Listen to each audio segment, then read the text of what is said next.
ꯑꯅꯤꯅ ꯄꯨꯟꯅ ꯈꯨꯠꯁꯝꯅꯗꯨꯅ ꯁꯤꯜꯂꯤꯕ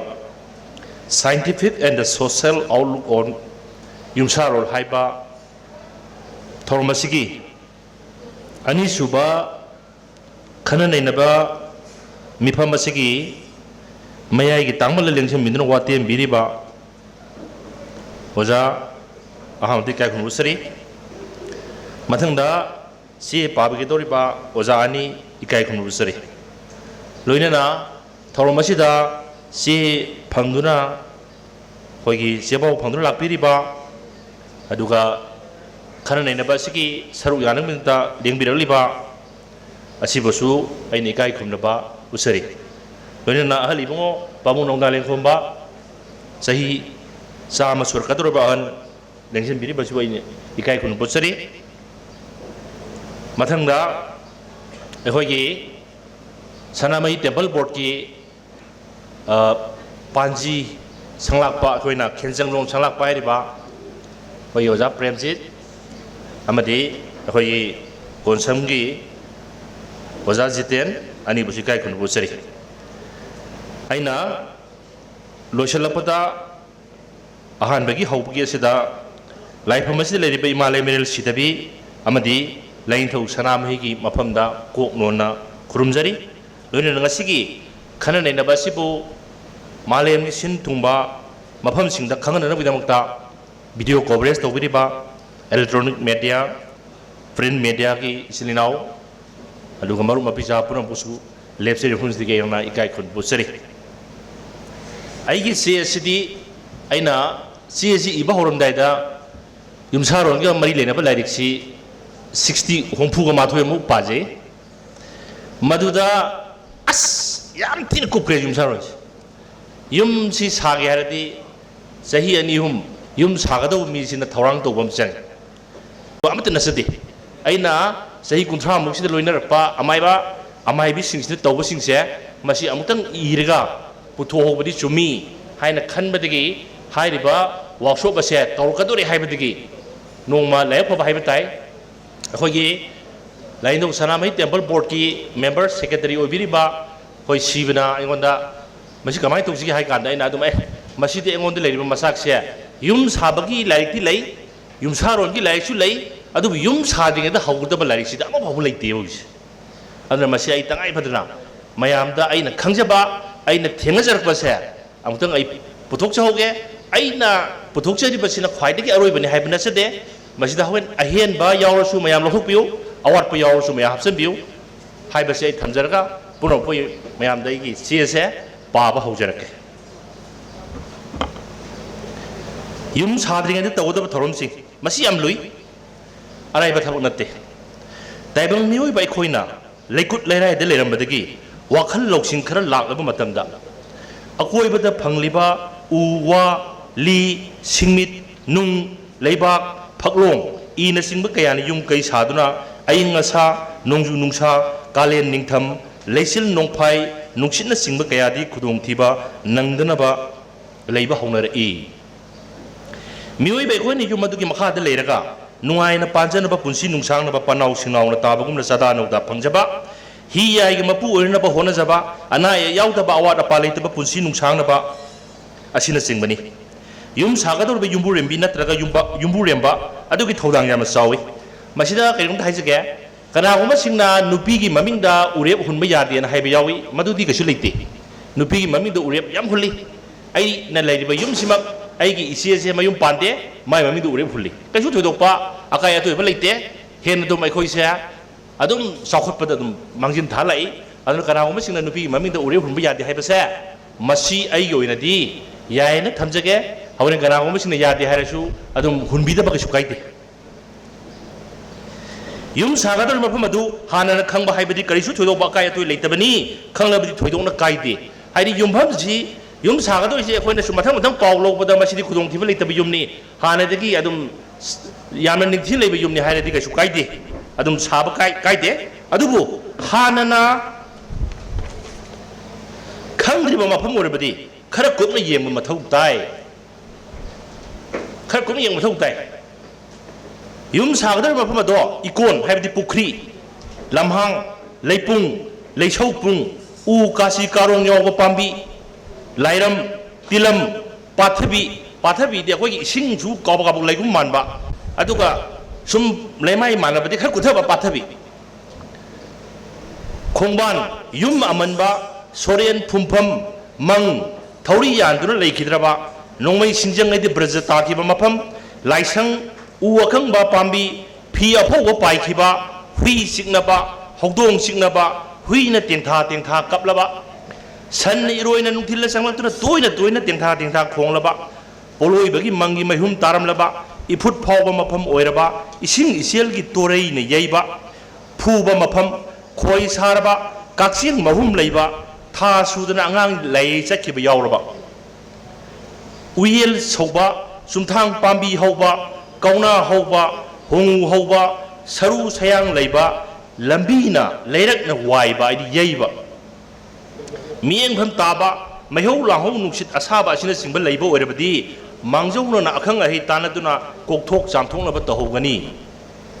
युम साबा हौखरगा लोइसिनबा ngамदबासे मरम मयाम सिंग असिना जो ओइबि याय हाइना अखंग अहि अमाइबा अमाइबि माइचौक सिंगना असिंग वाफम असे थमदबा नते मसिदी आइगी एक्सपीरियंस दा युम तरेपन तरा सालुइ ngамदे हौखरगा सुमाइना नंगिसि साबा लोइबा ngамोय हाइबसे अमौ सांगमदे पसे याम पाइबा आइ ममिंगदि पजरोय मागी युम सादोय मफमसि मयाइदा तुबतना खोमालम सेले मसी नंगसि थैदोक्त्रदि सांगमोय हाइबसे माना एरा पैसा पाइरगा बु युम सांगमदे हाइबरगा हाइबगा युम साइ अदो युम साबा लोइद्र मसाजि सिये योनिनो लमद अद मसी एक्सपीरियंस अखोइना थिंगनरपदा मसी यामना थाजदबैदि खंद्रे अदुगा तहोबदि मसी ख्वाइदि फै युम सागदर बेंखोलदो इसिंग लैबा कोम इकोन खोंबान नत्रगा पाथबि पाना सिंगो ओरबदि लेपा हाइजिंद्रिंगदा हाना लाइथौ थोरम अमा तंगाइ फदना तौगनी हाइदि पाट नत्रगा अखोइगी इसिंग लैबा कोम अमदा हेक्ता लेबा हाइजिनबसि यादि खुपाइदा पांजिका खुपाइ अखोइगी खेनसंग लोनदा यावरिसि अदुसु नोंग पानबदा लाइन मैदा लेबा तरामाथुनि पानबदा लाइन मैदा लेबा कुमाथुनि पानबदा लाइन मैदा लेबा नुमित असे मसी लेबा हाइबा हौबा यादि युम साबा हौनबि थौरांग तौबा यादिना खेनजंग लोनदा याव अदुमाय तौदना इंखोनदा लाइ लेबा नुमित हाइबदि तरुनी पानबा तरातुनी पानबा कुंतरुनी पानबसिसु युम साबा हौनबि लेपा हाइबा खोपसि अम्ति यादि मदु आइना लाइते इ लेबनिना सिदा थमजदरे खोसदना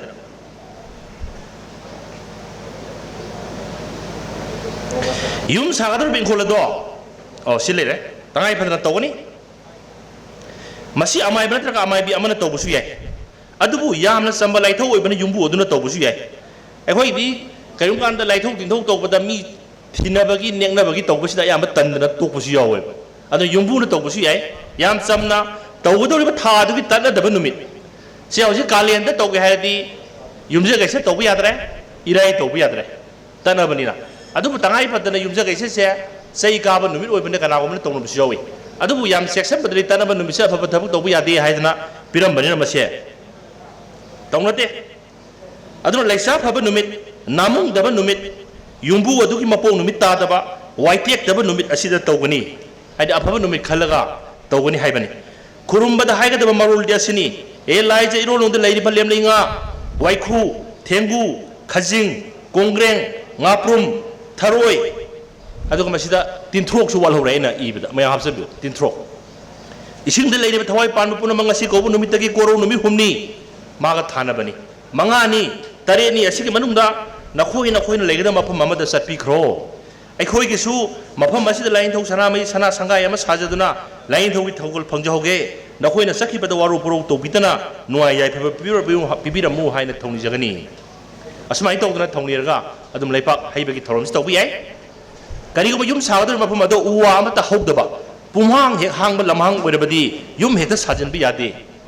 yum madu sadringda nungsit mairam yenglaga u thagani mafam sabada tairen haikru haining hayai haibi haitup haipung hairi hai manam naiba sina singba thajingani masi karigino haredi hai सिंसिगी थाबगी मरम से याम सांगना लई मदुरी स्वाइदा पंजदरे मागी ꯀꯔꯤꯒꯤ ꯃꯔꯝꯒꯤꯅꯣ ꯏꯪꯈꯣꯜ ꯑꯃꯗ ꯍꯥꯏꯔꯤꯕ ꯍꯩꯁꯤꯡꯁꯦ ꯊꯥꯒꯗꯧꯔꯤꯁꯦ ꯍꯥꯏꯕꯁꯤꯒꯤ ꯃꯔꯝꯁꯦ ꯂꯣꯏꯅꯃꯛ ꯊꯥꯒꯗꯕꯅꯤ ꯍꯥꯏꯕꯗꯤ ꯂꯩꯇꯦ ꯂꯝ ꯃꯔꯥꯡ ꯀꯥꯏꯅ ꯂꯩꯇꯕ ꯃꯐꯝꯗꯗꯤ ꯂꯩ ꯆꯐꯨꯗ ꯍꯥꯏꯗꯤ ꯒꯝꯂꯥꯗ ꯊꯥꯕꯁꯨ ꯌꯥꯏ ꯊꯥꯔꯤꯕ ꯄꯥꯝꯕꯤꯁꯤꯡ ꯑꯗꯨ ꯍꯧꯔꯕ ꯃꯇꯝꯗ ꯌꯨꯝ ꯁꯥꯕ ꯁꯥꯅꯕ ꯊꯧꯔꯥꯡ ꯍꯧꯕ ꯌꯥꯔꯦ ꯄꯥꯝꯕꯤꯁꯤꯡ ꯑꯁꯤ ꯍꯧꯔꯕꯗꯤ ꯑꯐꯕ ꯈꯨꯗꯝꯅꯤ ꯍꯥꯏꯅ ꯊꯥꯖꯅꯩ ꯂꯩꯄꯨꯡ ꯂꯩꯁꯧ ꯄꯨꯡ ꯂꯩꯔꯕꯁꯨ ꯌꯨꯝ ꯍꯦꯛꯇ ꯁꯥꯖꯤꯟꯕ ꯌꯥꯗꯦ ꯂꯩꯄꯨꯡꯗꯤ ꯃꯤꯇꯩꯁꯤꯡꯅ ꯌꯥꯝꯅ ꯂꯨꯅ ꯂꯧꯅꯩ ꯀꯔꯤꯒꯨꯝꯕꯗ ꯑꯄꯣꯛꯄꯒꯤ ꯈꯨꯕꯝ ꯑꯣꯏꯅ ꯌꯥꯅꯕꯁꯨ ꯌꯥꯎꯅꯩ ꯁꯥꯒꯩ ꯁꯂꯥꯏ ꯑꯃꯒꯤ ꯈꯥꯕꯩ ꯌꯨꯡꯐꯝ ꯈꯂꯣꯡ ꯑꯁꯤ ꯃꯃꯥꯡꯉꯩꯗꯒꯤ ꯂꯩꯄꯨꯡ ꯁꯦꯝꯗꯨꯅ ꯌꯨꯡꯅꯔꯛꯄꯒꯤ ꯆꯠꯅꯕꯤ ꯂꯩꯔꯦ ꯁꯥꯒꯩ ꯑꯃꯅ ꯍꯥꯟꯅ ꯂꯩꯔꯝꯕ ꯃꯐꯝ ꯑꯣꯏꯔꯕꯗꯤ ꯁꯥꯒꯩ ꯑꯗꯨꯒꯤ ꯃꯤꯑꯣꯏꯁꯤꯡꯗ ꯍꯪꯗꯨꯅ ꯂꯩꯄꯨꯡ ꯑꯗꯣ ꯈꯪꯗꯣꯛꯅꯕ ꯍꯣꯠꯅꯒꯅꯤ ꯍꯥꯏꯗꯤ ꯂꯩꯄꯨꯡꯗꯣ ꯑꯩꯅ ꯑꯇꯣꯞꯄ ꯂꯝ ꯑꯃ ꯂꯩꯗꯣꯔꯦ ꯂꯩꯄꯨꯡ ꯂꯩꯔꯝꯃꯦ ꯑꯗꯨ ꯑꯣꯏꯇꯥꯔꯗꯤ ꯍꯥꯟꯅ ꯂꯝꯗꯨꯕꯨ ꯃꯄꯨ ꯑꯣꯏꯔꯝꯃꯤꯕ ꯃꯤꯗꯨꯗ ꯍꯪꯒꯅꯦꯕ ꯃꯁꯤ ꯂꯩꯄꯨꯡꯁꯦ ꯅꯣꯏꯒꯤ ꯑꯄꯣꯛꯄꯒ ꯃꯔꯤ ꯂꯩꯅꯕ꯭ꯔꯥ ꯅꯠꯇ꯭ꯔꯒ ꯆꯨꯝꯅ ꯁꯨꯝ ꯊꯝꯕ꯭ꯔꯥ ꯍꯥꯏꯁꯦ ꯑꯗꯨ ꯈꯪꯗꯣꯛꯑ ꯃꯇꯨꯡꯗ ꯆꯨꯝꯅ ꯁꯨꯝ ꯊꯝꯕ ꯑꯣꯏꯔꯗꯤ ꯃꯥꯒꯤꯁꯨ ꯂꯥꯏꯊꯣꯡ ꯃꯆꯥ ꯑꯃ ꯇꯧꯔ ꯂꯧꯊꯣꯛꯄ ꯌꯥꯏ ꯑꯄꯣꯛꯄꯒꯤ ꯈꯨꯕꯝ ꯑꯣꯏꯔꯗꯤ ꯈꯔ ꯂꯨꯏꯌꯦꯕ ꯑꯗꯨꯅ ꯃꯁꯤ ꯌꯥꯝ ꯆꯦꯛꯁꯤꯟꯕ ꯑꯃ ꯆꯪꯉꯤ ꯑꯗꯨꯅ ꯃꯁꯤ ꯑꯩꯅ ꯏꯕꯗꯗꯤ ꯍꯥꯞꯆꯗꯦ ꯑꯩꯈꯣꯏꯒꯤ ꯑꯍꯟꯁꯤꯡꯗ ꯑꯩꯅ ꯍꯪꯖꯍꯧꯕꯗꯗꯤ ꯏꯕꯨꯡꯉꯣ ꯌꯨꯝ ꯁꯥꯗꯣꯔꯤ ꯀꯥꯏꯅ ꯅꯥꯄꯟ ꯇꯧꯗꯅ ꯄꯔꯄꯔ ꯆꯪꯉꯨꯔꯗꯤ ꯌꯨꯝ ꯁꯥꯕ ꯆꯪꯉꯤꯕ ꯃꯤꯗꯣ ꯆꯍꯤ ꯑꯣꯟꯗꯅ ꯍꯦꯛꯇ ꯁꯤ ꯍꯥꯏ ꯑꯗꯨꯅ ꯑꯥꯔꯀꯤꯇꯦꯛꯆꯔꯒꯨꯝꯕ ꯏꯟꯖꯤꯅꯤꯌꯥꯔꯒꯨꯝꯕꯗꯤ ꯃꯁꯤ ꯍꯧꯖꯤꯛ ꯌꯥꯝ ꯆꯦꯛꯁꯤꯟꯕ ꯑꯃ ꯆꯪꯉꯤ ꯑꯩꯗꯤ ꯃꯉꯥꯏꯔꯦ ꯑꯩꯅ ꯈ꯭ꯋꯥꯏꯗꯒꯤ ꯍꯩꯔꯦ ꯀꯥꯏꯅ ꯄꯔꯄꯔ ꯆꯪꯕꯁꯦ ꯃꯁꯤ ꯌꯥꯗꯦ ꯍꯥꯏ ꯃꯗꯨꯗ ꯑꯩꯅ ꯇꯧꯖꯒꯗꯧꯔꯤꯁꯦ ꯑꯩ ꯁꯨꯃꯥꯏꯅ ꯇꯧꯅ ꯁꯅꯥ ꯁꯉꯥꯏ ꯑꯃ ꯁꯥꯖꯒꯦ ꯇꯧꯖꯕꯅꯤ ꯂꯥꯏꯅꯤꯡꯊꯧ ꯁꯅꯥꯃꯍꯤꯒꯤ ꯍꯥꯏꯔꯤꯕ ꯃꯤꯁꯤꯒꯤ ꯑꯗꯨ ꯇꯧꯖꯕꯅꯤ ꯀꯥꯏꯅ ꯅꯤꯡꯊꯤꯅ ꯈꯣꯏꯔꯝꯕ ꯆꯪꯗ꯭ꯔꯗꯤ ꯆꯪꯉꯤꯕ ꯃꯤꯁꯦ ꯆꯍꯤ ꯐꯥꯗꯅ ꯁꯤ ꯍꯥꯏꯕꯒꯤ ꯊꯥꯖꯅꯕꯤ ꯂꯩ ꯑꯩ ꯃꯁꯤ ꯏꯕꯗꯗꯤ ꯍꯥꯞꯆꯗꯦ ꯌꯥꯝꯅ ꯑꯣꯔꯊꯣꯗꯣꯛꯁ ꯑꯣꯏꯕ ꯀꯤꯍꯟꯕ ꯃꯥꯟꯒꯅꯦ ꯑꯆꯝꯕ ꯂꯩꯄꯨꯡ ꯑꯣꯏꯔꯕꯗꯤ ꯀꯔꯤꯁꯨ ꯇꯧꯗ꯭ꯔꯕꯁꯨ ꯌꯥꯏ ꯑꯗꯨꯕꯨ ꯁꯥꯒꯩ ꯑꯗꯨꯒ ꯃꯔꯤ ꯂꯩꯅꯕ ꯍꯥꯏꯕꯗꯤ ꯍꯥꯟꯅ ꯂꯩꯔꯝꯕ ꯁꯥꯒꯩ ꯑꯗꯨꯒ ꯃꯔꯤ ꯂꯩꯅꯕ ꯂꯩꯄꯨꯡ ꯑꯣꯏꯔꯕꯗꯤ ꯍꯥꯟꯅ ꯂꯩꯔꯝꯂꯤꯕ ꯃꯤꯑꯣꯏꯁꯤꯡ ꯑꯗꯨꯅ ꯊꯧꯅꯤꯗꯨꯅ ꯂꯩꯄꯨꯡ ꯑꯗꯨꯗꯒꯤ ꯂꯩꯕꯥꯛ ꯈꯔ ꯄꯨꯍꯟꯈꯤꯒꯅꯤ ꯍꯥꯏꯗꯤ ꯃꯥꯒꯤ ꯇꯧꯐꯝ ꯊꯣꯛꯄ ꯂꯥꯏꯊꯣꯛ ꯇꯤꯟꯊꯣꯛ ꯇꯧꯔꯀꯥꯟꯗ ꯂꯩꯄꯨꯡꯗꯨ ꯂꯩꯕꯥꯛ ꯈꯔ ꯃꯥꯅ ꯄꯨꯔꯒ ꯆꯠꯍꯟꯈꯤꯒꯅꯤ ꯑꯁꯨꯝ ꯇꯧꯔꯕꯗꯤ ꯂꯩꯄꯨꯡ ꯑꯗꯨ ꯊꯩꯗꯣꯛꯄ ꯅꯠꯇ꯭ꯔꯒ ꯂꯧꯊꯣꯛꯄꯗ ꯂꯪꯖꯕ ꯂꯩꯇꯦ ꯃꯤꯒꯤ ꯃꯔꯣꯟꯗ ꯍꯥꯏꯔꯒ ꯗꯣꯁ ꯄꯨꯗ꯭ꯔꯦ ꯍꯥꯏꯕꯅꯤ ꯑꯗꯨꯕꯨ ꯀꯔꯤꯒꯨꯝꯕꯗ ꯅꯧꯅ ꯁꯥꯒꯗꯧꯔꯤꯕ ꯃꯤꯑꯣꯏ ꯑꯗꯨꯅ ꯆꯤꯡꯅꯕ ꯂꯩꯔꯕꯗꯤ ꯑꯐꯕ ꯅꯨꯃꯤꯠ ꯊꯕꯥꯜ ꯑꯃꯗ ꯍꯩꯔꯥꯡ ꯂꯩꯔꯥꯡ ꯃꯩꯀ꯭ꯔꯨꯛ ꯃꯌꯥ ꯁꯦꯟꯗꯥꯏ ꯌꯥꯎꯅ ꯀꯠꯆꯗꯨꯅ ꯊꯧꯅꯤꯖꯒꯅꯤ ꯊꯧꯅꯤꯕꯒꯤ ꯂꯥꯏꯔꯣꯜꯗꯤ ꯑꯁꯤꯅꯤ ꯌꯥꯝꯅ ꯆꯝꯃꯤ ꯁꯦ ꯇꯥꯔꯣ ꯍꯦ ꯊꯋꯥꯏ ꯄꯥꯟꯕ ꯇꯨꯃꯤꯠ ꯀꯥꯡ ꯋꯥꯍꯤ ꯀꯥꯎꯖꯦꯡ ꯍꯔꯧ ꯃꯁꯥꯅ ꯄꯥꯏꯕ ꯃꯈꯣꯡ ꯆꯠꯄ ꯂꯩꯄꯨꯡ ꯑꯁꯤꯗ ꯂꯩꯔꯤꯕ ꯊꯋꯥꯏ ꯄꯥꯟꯕ ꯄꯨꯝꯅ ꯃꯐꯝ ꯆꯥꯕ ꯑꯃꯗ ꯂꯩꯕꯤꯔꯨꯔꯣ ꯑꯩꯈꯣꯏꯁꯨ ꯌꯨꯝ ꯑꯃ ꯁꯥꯖꯗꯨꯅ ꯂꯩꯖꯍꯧꯒꯦ ꯑꯋꯥ ꯑꯅꯥ ꯑꯌꯦꯠ ꯑꯄꯟ ꯄꯤꯕꯤꯔꯝꯒꯅꯨ ꯍꯥꯏꯅ ꯊꯧꯅꯤꯖꯒꯅꯤ ꯃꯁꯤ ꯃꯥꯏꯕ ꯑꯗꯨꯒ ꯑꯃꯥꯏꯕꯤ ꯅꯦꯛꯇ꯭ꯔꯁꯨ ꯑꯔꯨꯕ ꯂꯥꯏꯐꯝꯅꯤ ꯈꯟꯅꯩ ꯑꯈꯪ ꯑꯍꯩ ꯇꯥꯟꯅꯗꯨꯅ ꯂꯩꯁꯧ ꯄꯨꯡꯒꯤ ꯃꯃꯥꯏ ꯀꯔꯣꯝꯗ ꯑꯣꯏꯕꯒꯦ ꯍꯥꯏꯕ ꯅꯆꯤꯡꯕ ꯈꯪꯗꯣꯛꯀꯅꯤ ꯂꯩꯁꯧ ꯄꯨꯡꯁꯤ ꯃꯃꯥꯏ ꯃꯃꯥꯡ ꯑꯣꯜꯂꯗꯤ ꯑꯗꯨ ꯇꯧꯏ ꯃꯈꯥ ꯑꯣꯜꯂꯗꯤ ꯑꯗꯨ ꯇꯧꯏ ꯃꯅꯤꯡ ꯑꯣꯜꯂꯗꯤ ꯑꯗꯨ ꯇꯧꯏ ꯑꯋꯥꯡ ꯑꯣꯜꯂ ꯑꯗꯨ ꯇꯧꯏ ꯀꯥꯏꯅ ꯃꯥꯒꯤ ꯂꯩ ꯃꯗꯨꯗꯤ ꯑꯩꯅ ꯁꯤꯗ ꯊꯝꯖꯗ꯭ꯔꯦ ꯀꯅꯥꯒꯨꯝꯕꯁꯤꯡꯅ ꯃꯗꯨ ꯂꯩꯁꯧ ꯁꯧꯔꯕꯗꯤ ꯑꯈꯪ ꯑꯍꯩ ꯇꯥꯟꯅꯕꯤꯔꯒ ꯃꯗꯨ ꯌꯦꯡꯕꯤꯌꯨ ꯊꯝꯖꯕꯅꯤ ꯂꯩꯁꯧ ꯄꯨꯡ ꯑꯁꯤꯕꯨ ꯂꯧꯊꯣꯛꯀꯦ ꯍꯥꯏꯔꯕꯗꯤ ꯌꯨꯝꯕꯨ ꯑꯗꯨꯅ ꯄꯨꯛꯅꯤꯡ ꯆꯦꯠꯅ ꯊꯧꯅꯤꯖꯒꯅꯤ ꯈꯨꯔꯨꯝꯕꯗ ꯆꯪꯒꯗꯕ ꯄꯣꯠꯆꯪꯗꯤ ꯑꯊꯦꯝꯄꯣꯠ ꯑꯃ ꯂꯐꯣꯏ ꯆꯪ ꯑꯃ ꯍꯩ ꯃꯅꯝ ꯅꯥꯏꯕ ꯑꯃ ꯂꯥꯡꯗ꯭ꯔꯩ ꯃꯇꯣꯟ ꯑꯍꯨꯝ ꯃꯩꯔꯥ ꯃꯦꯀ꯭ꯔꯨꯛ ꯁꯦꯟꯗꯥꯏ ꯇꯥꯏꯔꯦꯟ ꯄꯨꯡꯐꯥꯏ ꯑꯁꯤꯅꯆꯤꯡꯕꯅꯤ ꯂꯩꯁꯧ ꯈꯨꯔꯨꯝꯅꯕꯒꯤ ꯂꯥꯏꯁꯣꯟꯒꯤ ꯃꯇꯥꯡꯗ ꯄꯟꯗꯤꯠ ꯑꯆꯧꯕ ꯑꯣꯏꯕꯤꯔꯝꯕ ꯅꯥꯎꯔꯦꯝ ꯑꯃꯨꯌꯥꯏꯃꯒꯤ 1940 ꯑꯍꯥꯟꯕ ꯑꯣꯏꯅ ꯐꯣꯡꯕ ꯈꯨꯅꯨꯡ ꯏꯔꯥꯠꯂꯣꯟꯒꯤ ꯂꯃꯥꯏ 19 ꯑꯁꯨꯝꯅ ꯄꯤꯔꯤ ꯂꯩꯁꯧꯒꯤ ꯂꯥꯏꯁꯣꯟꯗꯤ ꯂꯩꯔꯪꯂꯦꯟ ꯑꯄꯣꯛꯄ ꯅꯃꯤꯡꯗꯤ ꯂꯩꯆꯤꯛ ꯁꯥ ꯀꯧꯋꯦ ꯅꯪꯒꯤ ꯆꯥꯛꯆꯥꯗꯤ ꯑꯁꯤꯅꯦ ꯂꯩꯀꯤꯡꯂꯦꯟ ꯀꯧꯋꯦ ꯆꯪꯐꯔꯣꯏꯌꯦ ꯂꯩꯇꯥꯔꯦꯟ ꯅꯥꯃꯨꯡꯕ ꯅꯪ ꯇꯥꯊꯣꯛꯑꯣ ꯂꯩꯄꯨꯔꯦꯟ ꯅꯪ ꯄꯨꯊꯣꯛꯑꯣ ꯍꯥꯏꯅ ꯁꯣꯜꯂꯣ ꯂꯩꯁꯧꯒꯤ ꯊꯧꯅꯤ ꯑꯃꯁꯨ ꯍꯥꯏꯒꯦ ꯍꯩꯔꯨꯛ ꯑꯃ ꯀ꯭ꯋꯥ ꯇꯥꯡꯕꯣꯏ ꯑꯃ ꯊꯥꯗꯨꯅ ꯈꯨꯔꯨꯝꯖꯧ ꯑꯦ ꯂꯩꯁꯧ ꯅꯪꯁꯨ ꯅꯤꯡꯊꯧ ꯑꯃꯅꯤ ꯑꯩꯁꯨ ꯌꯨꯝ ꯑꯁꯤꯒꯤ ꯅꯤꯡꯊꯧꯅꯤ ꯌꯨꯝ ꯑꯃꯗ ꯅꯤꯡꯊꯧ ꯑꯅꯤ ꯄꯥꯟꯕ ꯆꯨꯝꯗꯦ ꯒꯨꯔꯨꯅ ꯅꯪꯕꯨ ꯇꯥꯏꯕꯪ ꯃꯤꯒꯤ ꯌꯨꯝ ꯌꯣꯏꯃꯣꯡꯕꯅ ꯁꯥꯕ ꯌꯨꯝꯗ ꯆꯪꯉꯨ ꯂꯩꯌꯨ ꯇꯝꯗꯦ ꯏꯪꯈꯣꯜꯗ ꯆꯤꯊꯦꯛꯇ ꯂꯝꯍꯥꯡꯗ ꯎꯈꯣꯡ ꯋꯥꯈꯣꯡꯗ ꯂꯩꯌꯨ ꯍꯥꯏꯅ ꯇꯝꯕꯅꯤ ꯅꯪ ꯈꯪꯗ꯭ꯔ ꯃꯥꯜꯂꯦ ꯒꯨꯔꯨꯅ ꯇꯥꯛꯄ ꯃꯐꯝꯗ ꯑꯩ ꯊꯤꯟꯕꯤꯒꯦ ꯆꯠꯁꯤ ꯂꯥꯎ ꯑꯗꯨꯒ ꯏꯃꯨꯡ ꯑꯁꯦ ꯅꯍꯥꯛꯅ ꯅꯨꯡꯉꯥꯏ ꯌꯥꯏꯐꯅ ꯄꯥꯅꯕ ꯑꯋꯥꯠ ꯑꯄꯥ ꯂꯩꯇꯕ ꯍꯥꯏꯅ ꯁꯧꯒꯠꯄꯤꯔꯝꯃꯨ ꯂꯟ ꯀꯨꯕꯤꯔꯝꯃꯨ ꯍꯥꯏꯅ ꯂꯨꯛ ꯑꯃꯗ ꯁꯧꯔꯤꯕ ꯂꯩꯁꯧꯗꯣ ꯂꯩꯇꯨꯝ ꯑꯃ ꯂꯩꯁꯧꯒ ꯂꯣꯏꯅꯅ ꯄꯨꯊꯣꯛꯇꯨꯅ ꯂꯝꯍꯥꯡꯗ ꯅꯠꯇ꯭ꯔꯒ ꯏꯪꯈꯣꯜ ꯆꯤꯊꯦꯛꯇ ꯎꯈꯣꯡꯗ ꯁꯦ ꯅꯪꯒꯤ ꯂꯩꯐꯝꯅꯤ ꯒꯨꯔꯨ ꯌꯥꯊꯪꯅꯤ ꯍꯥꯏꯅ ꯁꯤꯟꯅꯔꯝꯃꯣ ꯑꯁꯨꯝꯅ ꯊꯧꯅꯤꯒꯅꯤ ꯑꯗꯨꯕꯨ ꯀꯔꯤꯒꯨꯝꯕ ꯌꯨꯝꯐꯝꯗ ꯁꯣꯛꯇ꯭ꯔꯕꯗꯤ ꯌꯨꯝ ꯁꯥꯕ ꯂꯣꯏꯔꯒ ꯈꯨꯔꯨꯝꯕꯒꯤ ꯂꯥꯏꯊꯧ ꯑꯁꯦ ꯇꯧꯕꯁꯨ ꯌꯥꯏ ꯁꯤꯗ ꯒꯨꯔꯨ ꯅꯠꯇ꯭ꯔꯒ ꯒꯨꯔꯨ ꯍꯥꯏꯁꯦ ꯃꯤꯒꯤ ꯃꯔꯣꯟꯅꯦꯅ ꯍꯥꯏꯅꯕꯁꯦ ꯑꯗꯨ ꯄꯥꯕꯨꯡ ꯀꯨꯂꯆꯟꯗ꯭ꯔꯅ ꯆꯤꯡꯉꯨ ꯑꯣꯏꯅꯁꯨ ꯄꯤꯔꯝꯃꯤ ꯑꯗꯣ ꯑꯩꯅ ꯁꯤꯗ ꯏꯗꯕ ꯌꯥꯎꯔꯦ ꯆꯤꯡꯉꯨ 3 ꯑꯣꯏꯅ ꯏ ꯌꯨꯝ ꯁꯥꯒꯗꯕ ꯃꯐꯝ ꯑꯗꯨ ꯅꯠꯇ꯭ꯔꯒ ꯏꯪꯈꯣꯜ ꯑꯗꯨꯗ ꯎ ꯀꯥꯁꯤ ꯀꯥꯔꯣꯡ ꯂꯣꯡꯕ ꯄꯥꯝꯕꯤ ꯍꯧꯔꯕ मसी थौरी यान याम सिगली है उ काची कारों हो मफम से अदु माइना हौरबा उ अखंग पाम्बी लेपकंग लेरबा हौना हौना उ जे कंगबा अदगी पोलो इबगी मंगी मयुम तारमलबा मसी अब तोगले युम साबा हौरमदाई से मी पुन मसी याम कल मिहुक जावे अदर माइ मयुम सि सांगमद्र बाइना मयुम लंजनबा हौदोंग असिबा लंजनबा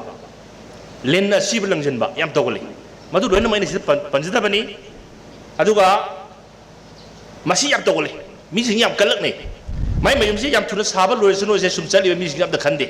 मयुम अफा फजबा साबा से हेक्ते येंगा कलकबा मिहौबा कंजावबा तवे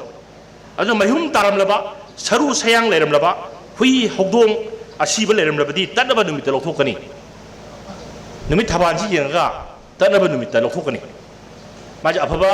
तनदबा नुमितदी यादे हाइन ताकपि अदुबु तंगाइ फद्रबदी खुदक अदु लौथोकपसु लौथोकनै उ यानबिदमकदि अफबा नुमित थबान येंगा उ यानबगी थोरमसि पांथोलगा यानबा न ख्वाइदि फै मसि अखोयि इचम चमना हयेंग उ यानि अदुदा ngasiगुमबसे मंगोंदा मेक्रुक मैरा से हई लई कलगा यान दरोबा नुपा अदुना कोय येलगा खुलेबाक तादना सिंजंगजी उजदा ngar thami adumana khoiram hayeng kobbo koru nongjadi e pamel nangbu tayong palasigi sana sangai yumam sagadormanina lokhok tabi yadre nang waru poru tobiginu nangonda tongmi ba thawai panma singa se mapam chaba mata pai ro haina nang takpiro nangju hayeng kobbo koru numisidagi kedoba lokhok patare haina singjangji ngar thamamisi nowala ko karigum singjangji ngabam sidagi turamabdi uji yaloi लाइथौ अममु एखोगी अखंग हई तानगनी अदुना साना करीना सोक्तनबा सिंगंग जिंग are कान अकोइबसे कोइसलगा थमनै मजि सनबी ओय अदुना नेने सिदा उडान नबि नबि अफब नुमि थबान यान उयान बि थरम सिंग पांथोलगा यानमन ख्वाइदगी फै न हाइजरिस सोरेन फुमफम मी पोलोय खिबगी मंग थौरी यादुर लैखिद्रम मफम नोंमै सिंजंग तागी मफम सिंग तंगाइ फदन yum सागे हाइरबदि मफम asado Coke कोथोकलगा अनौब लेबा हापनी युम साबगी थबक थौरम हरमदायदा अमाइबना अनमथो कोलगा हौगनी असुम तौरबदी युम अदुदा लेब मियोसिंग अदुदा अकाय अतोय लेते हाइबे थाजनबि लै अदुबु यारि मखैदे हाइब फमसिंग असे युम सादुन लैनबा ममांगी अहल लमसिंग होनदि मसि तगाइ फदना लमसि लैत्रकांदा हारिबा मंगे ओइरमबगुंबा सोरेन फुंबम हे ओइरमबगुंबा अदगी ब्रजतागी बमबहुंबो ओइरदि मसि मागी मी अदुगी युम सागदु युम अदुगी खुदुक अम्मा असिदा लैसा फंगद्रबदी अहुम लैसा फंगद्रबदी मंगा लैसा फंगद्रबदी तरेत मी दुगी खुदुक अमदगिना तरेत फावबसे मरोनसु कोथोकनि मफमदु अदुगा अनमथौ को कांदा अमाइबा अमाइबिना अनौब लैसासे थोलकांदा अमु युम साबगी चनबी तौरई अदुना एसिया अनु लेबा हापनी युम साबगी थबा हरमदायदा अमाइबना अनमथो कोलगा हौगनी असुम तौरबदी युम अदुदा ले मियोसिंग अदुदा अकाय अतोय लेति हाइबगी थाजनबि लै अदुबु यारमकी हाइ फमसिंग असिदा युम सादुन लेना ममांगida हल लमनसिन होनरमदे मसे युम सारोंगी लै पुरमक्ता युम सागनु लोय हाइसि मफमसि अदुबु अइना मसे सुम अखंग आइसिंगदा खरा हंगजाहोबदा असमाय हाइ मोय बुंगा तंगाइ फदना सागे हाइरदि युम सागदो मिदुगी खुदुपतो अमा तौबदा लैसा फंगद्रबा अहुम तौ लैसा फंगद्रबा मंगा तौ लैसा फंगद्रबा तरेत तौ मदुदबाव लैसा से फंगद्रदि मसी लैबदा फदौ मान सादबना फै युम सागद्रब इंखोलदो हुई सिंगनबा हौदोंग हुईना तेंथा कपलबा नुंधिन पोपोपता सन इरोइना चनतुना तेंथा ना खोंगलबदी मफम अदु युम साबा हौबु यादरी हाइबा सिंगसे मसीदी याम सेक्शन बम संग मफम अदुना तिमु लाइमु लेरे ताकपनी हाइना थाजने तिमु लाइमु तांथोन बिदमक अमाइबा अमाइबी तानगनी अदुबु युंबु न उसान मसै तरे क लोइना खोयु लेखाम थारगे इंखोल अदु मै ओथोकनी मै ओथोक लोइरगा सजीबु चेरावदा तिमु लाइमु तानबी थोरमदा सिजिनबा हमु फौ हंगाम मरु याइंगंग पुन्न तोलगा इंखोल अदु चाइथोक्तुन तिमु लाइमु सिंग तांथोकनी थोरम मसे लोइरबदी युम सानबी थबक थोरम हौबु यारे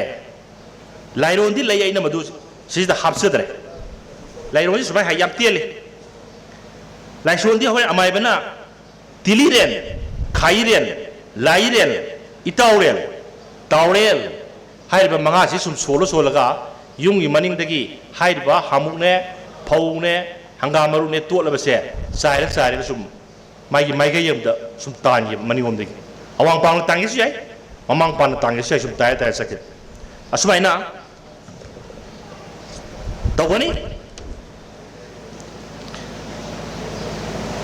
असुमना खुजू इंकोलदो मई ओथोकनी मई ओथोक लोरगा सजिबु चरावदा असे तिमु लाइमो सिन ताथोकनी थरोम असे लोरबदी युम सानन बिदम थबक थरोम हौबु यारे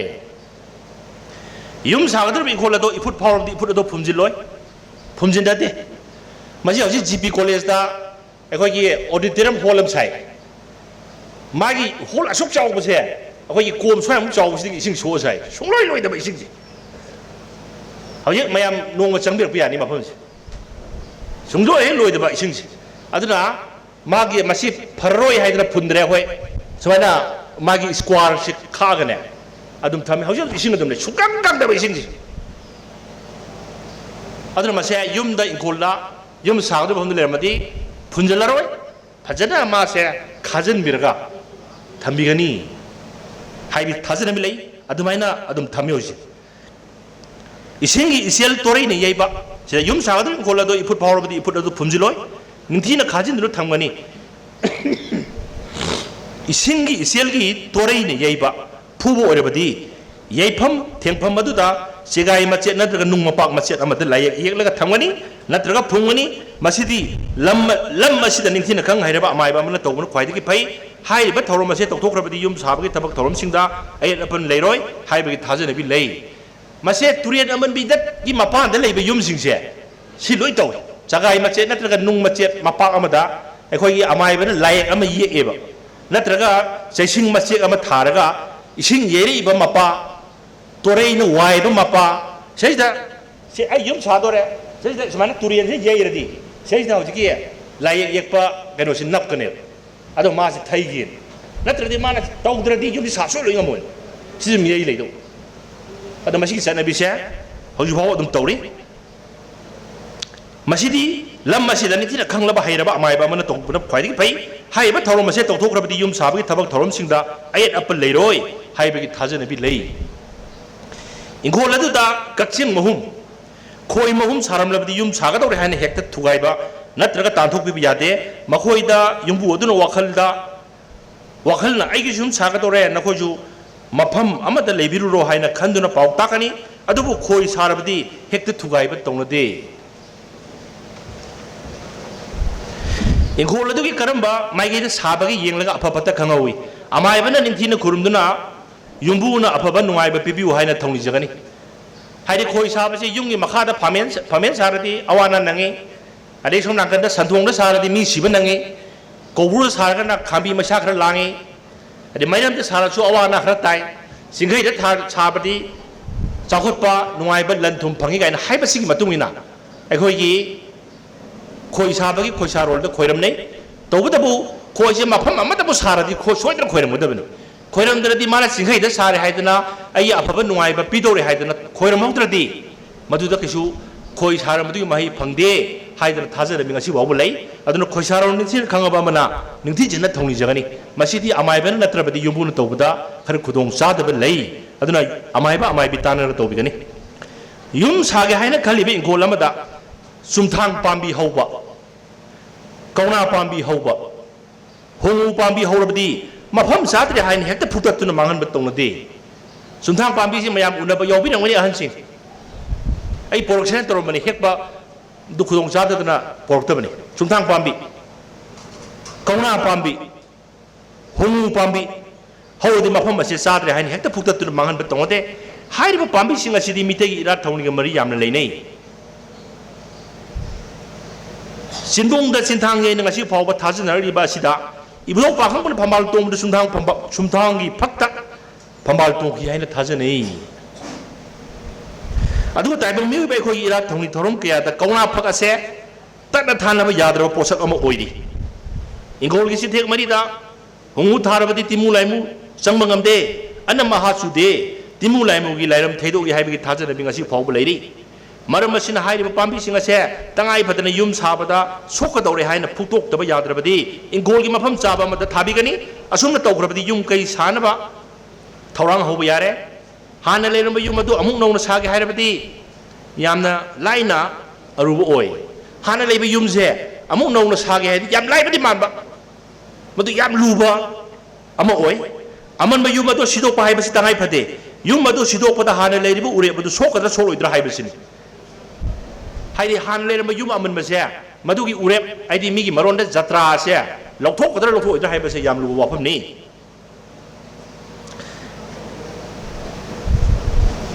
yum adu sidok pada hana leiriba ure adu sokadra soloidra haibasini kariguma tangai padana phukpa tarabadi amaiba amana ningthina thongni duna phukani aduga anau sin hanjindana ba mari leinaba ira thorom pangthokani masi suksa rol tongnai lambi na leirakna waiba ingol loirabadi amaiba matana duna theidokani mieng pham tarabadi changpham konthong aduda umanglai da kalurba mingsel ama thetkani asumna tawrabadi phattaba lakadaba punamak ngakthoi haina thajanai adubu kanaguma singna khare hena lura singnaba leirabadi changpham konthong da lu tunggol langgom sai tingkhang long singba thetuna thamnai asum tawrabadi mina misau changna yengsilakpa mitarakpa minung changlakpa punamak ngakthokpa ngami haina layoi khraba ahal laman singna takpiramba tambiramba dong asisu adumak hingdon lerami tawbadabu thoromase akhang ahi amaiba amana ningthina tohomena khwaidagi phai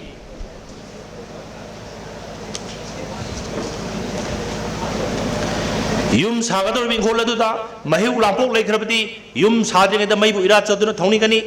nungsit ki sahum akaya toy thokrabadi yum saba hawdringeda nungsit pu ira chaduna thonigani karigum inghola duda phina singba phawbada pai khiba leirabadi phattaba lagadu kokpinaba akhang ai sing tanaduna tawani masidadi hoi ingkhol sida phigumba phawbada pai yam masi yamda phatte haiba thajana bile aduna masi kari lai khoramge bu अखोगी पाखंबा नोंगली नुसित पुवा पाखंबा ना मले मसे अखोगी लंबू viva पुयादु यावले नोंगली नुसित पुवा पाखंबा खोरमो फीसे करिगुंबा फौबदु पायरबा अदोदि हाइरबे इंखोलसे हाइरबे युमफम सिदे yum साबा हौद्रिङेदा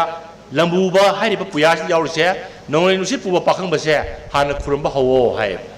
अदोदि होरेन अखोइना युमबु नंग नुवाइरोदबनिना अमाइबा नत्रगा अमाइबिदो तानरगा खुरम बताए मैतेगी पाइपु Singh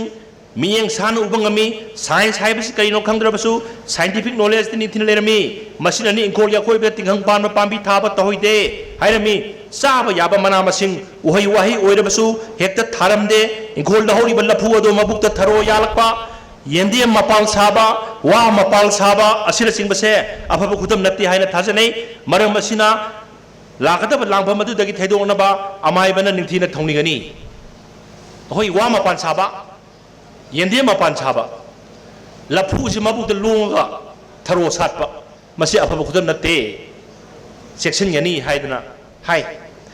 मिओबगी हकचांगदा पंगल थौना happy हाइना थाजनरिबा यामनसु हावबो उयेनसे युमदा नत्रगा इंखोलदा सौरबदी लाइना लौबा यादे मदुबु निंथिना थौनिरगा इमुंग अदु नत्रगा मिओयदु चाखुटपा वात पादब पिनबी अदुगा करिगुम थवै वावैदन तौरगदी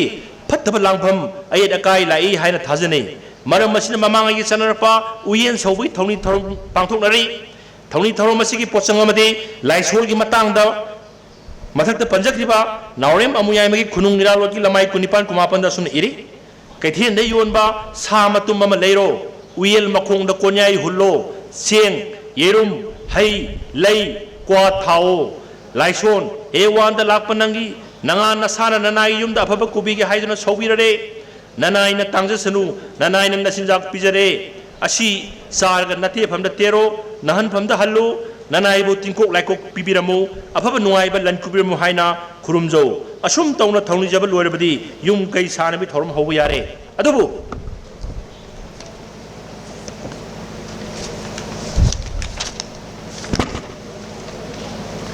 ngасꯥꯏꯒꯤ ꯎꯌꯦꯟꯗꯣ ꯊꯧꯅꯤꯕ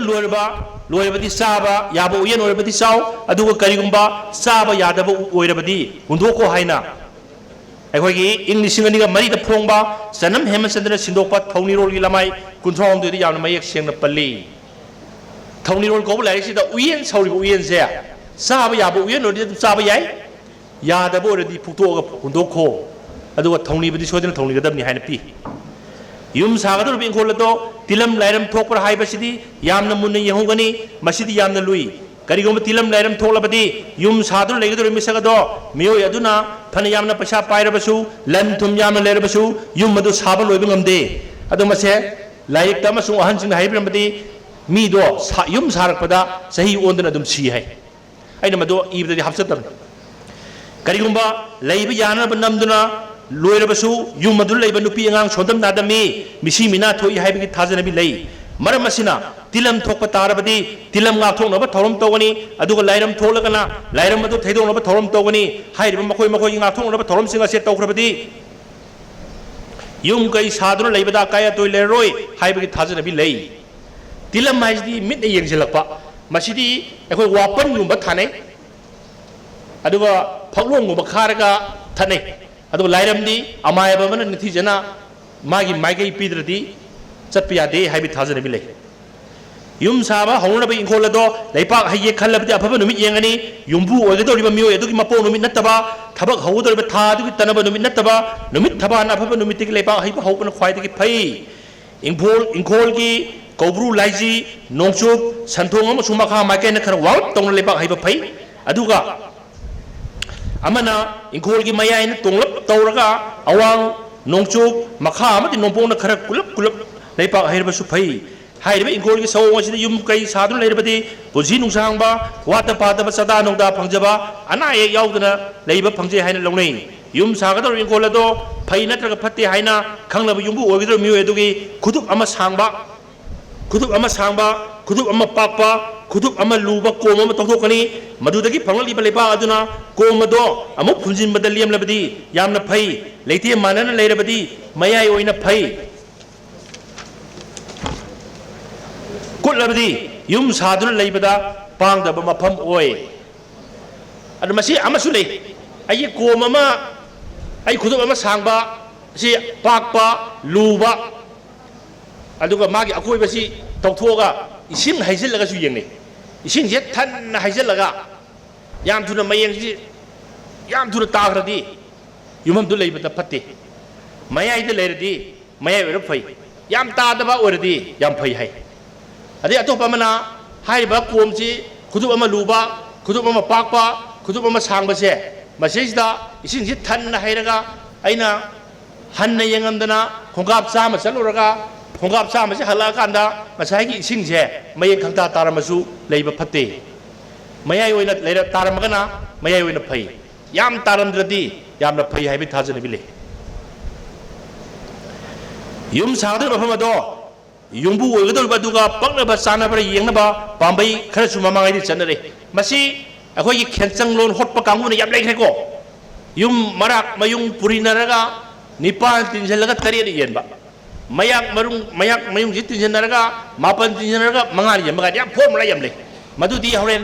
ꯄꯥꯟꯖꯤ ꯍꯥꯏꯕꯗꯤ ꯈꯦꯟꯆꯪꯂꯣꯟꯒꯤ ꯊꯕꯛꯅꯤ ꯃꯗꯨꯃꯗꯤ ꯂꯥꯏꯔꯤꯛꯇ ꯌꯥꯎꯕꯅꯤꯅ ꯑꯩ ꯊꯝꯖꯗ꯭ꯔꯦ ꯍꯣꯔꯦꯟ ꯌꯨꯝ ꯁꯥꯕ ꯍꯧꯔꯝꯗꯥꯏꯗ ꯑꯈꯪ ꯑꯍꯩ ꯇꯥꯟꯅꯕꯤꯔꯒ ꯌꯦꯡꯕ ꯌꯥꯏ ꯍꯧꯖꯤꯛ ꯑꯩꯅ ꯊꯝꯖꯔꯤꯕꯁꯦ ꯃꯁꯤꯡꯉꯩꯗꯤ ꯑꯩꯅ ꯊꯦꯡꯅꯖꯔꯛꯄ ꯑꯩꯅ ꯑꯃꯥꯏꯕꯁꯤꯡꯒ ꯂꯣꯏꯅꯔꯛꯄ ꯇꯧꯔꯛꯄꯁꯤꯡꯗꯣ ꯃꯗꯨ ꯄꯨꯊꯣꯛꯆꯕꯅꯤ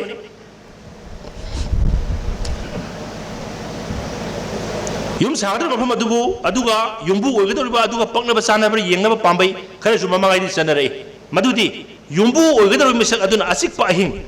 ꯂꯩꯆꯤꯜ ꯅꯣꯡꯐꯥꯏ ꯊꯥꯡꯗꯕ ꯊꯥꯕꯜ ꯐꯕ ꯃꯇꯝꯗ ꯐꯤꯁꯦꯡ ꯁꯦꯠꯇꯨꯅ ꯈꯣꯡꯎꯞ ꯇꯣꯡꯗꯨꯅ ꯏꯪꯈꯣꯜꯒꯤ ꯑꯀꯣꯏꯕꯗ ꯀꯣꯏꯅ ꯆꯠꯀꯅꯤ ꯀꯔꯤꯒꯨꯝꯕ ꯀꯣꯏꯅ ꯆꯠꯄ ꯑꯗꯨꯗ ꯈꯣꯡꯌꯥ ꯊꯝꯕꯥꯜꯗ ꯍꯥꯏꯗꯤ ꯑꯩꯈꯣꯏ ꯈꯣꯡꯒꯤ ꯃꯌꯥ ꯑꯀꯨꯠꯄꯁꯤꯗ ꯍꯥꯏ ꯃꯣꯏꯅ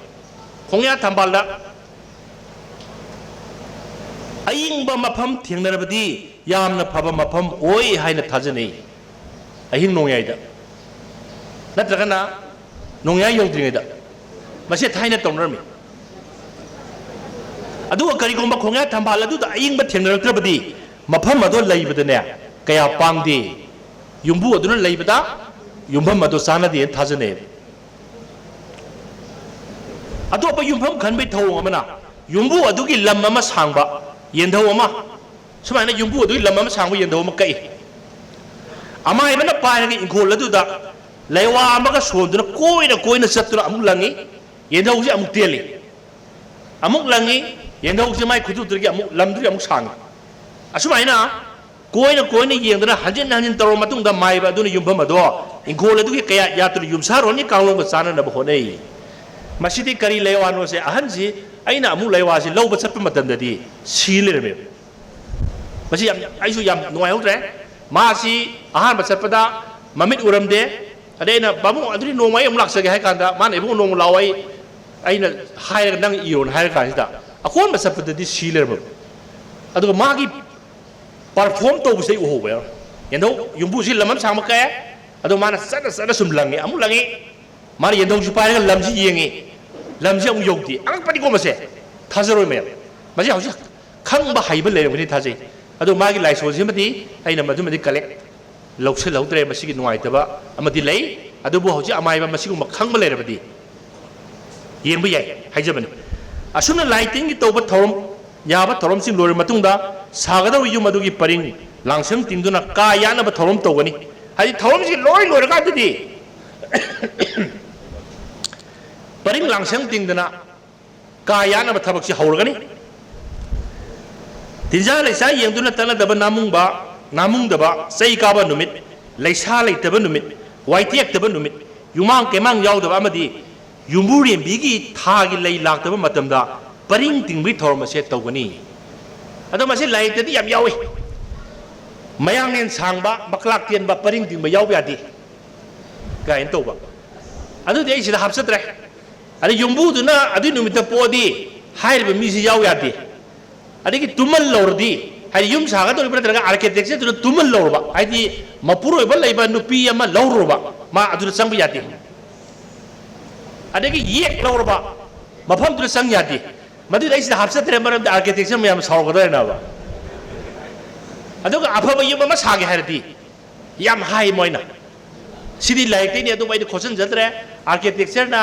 मसे कोन युम साब यावबिगे हाइरसु युम्बु अदुगी फगदब ओरदि अइना तुमल लौदबा अइना येक थोकप लौदबा अयाम कुमना पी मोय हाइसे नुपीसु लौरसु सेलगा लौदबा हाइ मांगोन कान लौबा नुपीगा हाइ अदाय वाइदा हाइरोदि आर्किटेक्चर से लोइ चरा हेलने इजदरा मदु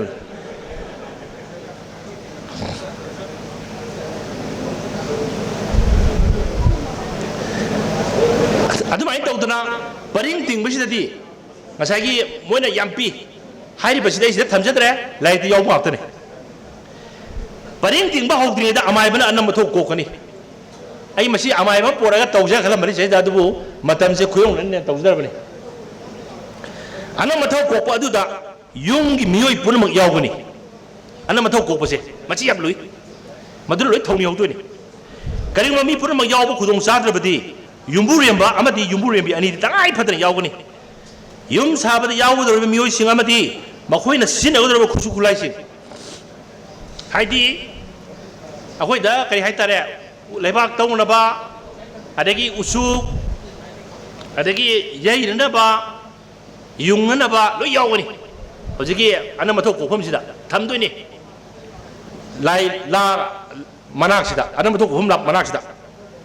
लो यावगनी करिगुम मी पुनम याव खुदों हाइरे युम साबदा यावदर मियोसिंग अमदि मखोइना सिनगदरबा खुसु खुलाइसिंग परिंग तिंगबदा सिनगदरबा उसु लंग सिंग पुनमक्सु यावगनी परिंग तिंगबदा सिंगदर लंग नत्र थौरि दो तत्तनबा अफब मखल की थौरि लंग सिनगनी अदा मसिदा परिंग तिंगबसिदा करिगुम तत्लबा थौरि से युमबु जम सिरे मसिदी याम कन हाइरे थौरि नत्रगा लंग से परिंग तिंगबसि तत्लबा अदु युम साबसिदा युमबु से कुजक सि हाइबे नतिको युम साब लोरगसु मा सही पात्र सियाबे थाजबि ले युम साब लोइदुगा सियाय थाजबि ले अदु आइना मसे अफबा मखल की थौरि नत्रगा लंगना हाइजरिसि थाजनबिदुनि अदुना आइना सिहाइसे सि बाउदे हाइजदे इबसते हाइजरिसे करिगुम थौरि से तलबदि तौइदे हाइबि थाजनबि ले अन मथौ कोप लोरगा परिंग तिंगदुना को का यातकि थबक अदुम हौबि यारे अदुबु युंगी उरेप हुनगदौरिबा मतम असिगा परिंग तिंगलिबा मतम असिगा यामना का हेना लाक्नरोइदबनि हाइबदि हौजि अखोय कालेन परिंग तिंगदि इंगादा उरेप हुनगदो वरदि यानेब याम लापदि गदोबा फत्ति हाय अदुला गसाई परिंग तिंग लोर कांदा हौदों असि बंग लेरमो मंगी सई अमु तारमो उरोक असिब लेरमो मकु असिब तारमो अदुदि अमु नौना अनमथो को परिंग तिंगने अदुना परिंग तिंगदोरिसिका उरेप हुनगदोरिसि याम लापनबि यादि नगनगदबनि हाय अदो कनागुमसिना परिंग तिंबा हौग्रदि युम सागदोरबसिंसे युम साब मनाक्तुदा अखोयगी युम सागदोरबा मिसिंसे लेगा थननै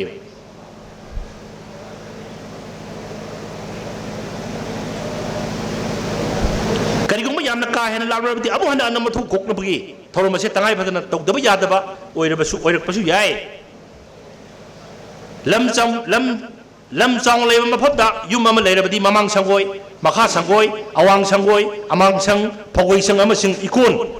हाइदि पुखरीना सिंग थमगे हाइरबदि मखोयगी लाइथौ थोरम तौदुना सागनी थमगनी खुदम अमनि दंग पंजरबदा फगोय संग सागे हाइरबदि फगोय बि लाइ खुरमगनी लाइरेमि खुरुमदो सागनी पुखरी तौगे हाइरबदि वांबरें खुरुमना तौगनी अदु युम मनुंगदा अटैच तौदबा अमांग संग सागे हाइरबदि लाइनिंग थौदो थौनिगनी हाइ आई मसिदि हापसद्रे हौजिदि मयामसे पैसा पाइनरबो गाक्तनिना युमगी कादा लोय अटैच तौसले लाइसंगदा टॉयलेट लोय हापसलमिना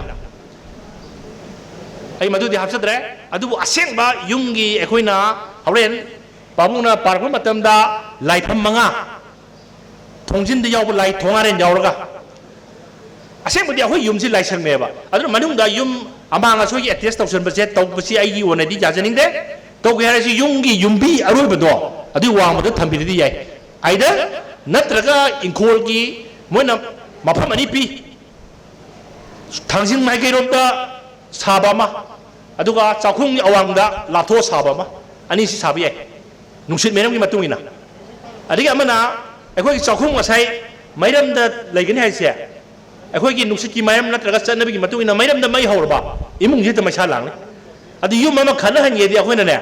मोइगी युमगी मैरमसिदा मै हौजलंबा अदुम खननि ꯁꯤ ꯊꯥꯖꯅꯕꯤꯅꯤ ꯑꯗꯨꯅ ꯃꯩꯔꯝꯗ ꯑꯩꯈꯣꯏꯒꯤ ꯆꯥꯛꯁꯪ ꯁꯥꯕꯁꯦ ꯐꯠꯇꯦ ꯍꯥꯏꯕꯒꯤ ꯊꯥꯖꯅꯕꯤ ꯂꯩ ꯑꯗꯨ ꯑꯇꯣꯞꯄ ꯁꯥꯁꯇ꯭ꯔ ꯂꯥꯏꯔꯤꯛ ꯀꯌꯥꯗ ꯃꯩꯔꯝꯗ ꯁꯥꯏ ꯍꯥꯏꯕꯗꯣ ꯀꯅꯥꯒꯨꯝꯕꯁꯤꯡꯅ ꯊꯥꯖꯅꯕꯤ ꯃꯇꯨꯡꯗ ꯁꯥꯕꯁꯨ ꯀꯩꯁꯨ ꯀꯥꯏꯗꯦ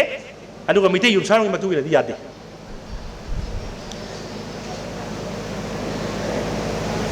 ꯑꯁꯨꯃꯥꯏꯅ ꯐꯧꯒꯩꯁꯪ ꯁꯥꯒꯦꯗꯤ ꯐꯧꯒꯩꯕꯤ ꯈꯨꯔꯨꯝꯒꯅꯤ ꯂꯥꯏꯔꯦꯝꯕꯤ ꯈꯨꯔꯨꯝꯗ ꯁꯥꯒꯅꯤ ꯄꯨꯈ꯭ꯔꯤ ꯇꯧꯒꯦ ꯍꯥꯏꯔꯕꯗꯤ ꯋꯥꯡꯕ꯭ꯔꯦꯟ ꯈꯨꯔꯨꯝꯂꯒ ꯇꯧꯒꯅꯤ ꯅꯠꯇ꯭ꯔꯗꯤ ꯑꯉꯥꯡ ꯏꯁꯤꯡꯗ ꯇꯥꯏ ꯍꯥꯏꯕꯒꯤ ꯊꯥꯖꯅꯕꯤ ꯂꯩ अदे अमना लमांग लोई लेरे लमांग से लिंजी हम चंगने मसेदी इबद यौद्रे कोन निजबनी अदे युम सागे हायदि हाना नोंलै संग पांबी सी मसा से या लगा कोइन हान खाजंगने बा कोइबस अदुगा कोंथोंग दुसु नोंलै संग पांबी युंगगा नोंलै संग मसाना लोन खाव परोन तरि लोना लिंजंग अमोय हाइबि थाजने बिले आई इदि यौद्रे तौदब थरोम सिंग अराय बनते याम कोपी युम साब लोर मतुंग निंगमदब लाकदोब कयादगी मांगजोब चेक्सिलौबा हाइबसे तनाय फदबा अमा ओइरगली युम अमा साबा हाइबसे पुसिदा अमतमक ओइना थोकपा थौदोकनी हाइन लौब याय अंगमबसिंग तरे तरा थोंग सारबसु कांगलोन चुमना लेननब युम अमा साबसिदी अतांगमनी मतंग असि पुरंग पोमहन खुरुमजरे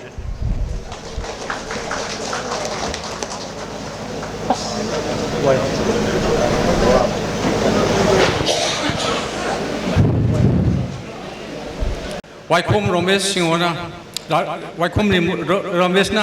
युम सादिंग तौगदब थौरम सिंह हाइबेजी मतंग मरिक चुम वाफम मयाम थंबी ममांग थंबीखरे मसिदा करिम अमत निंगसिंग जेगे मयाम दा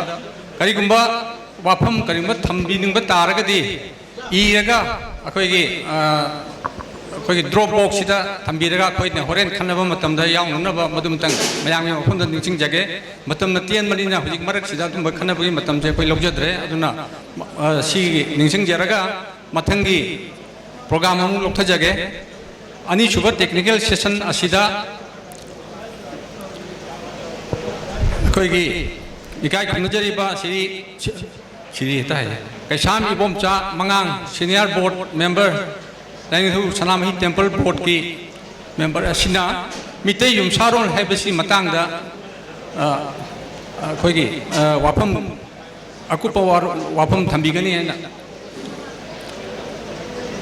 श्री कैसामी बोमचा सिंहबू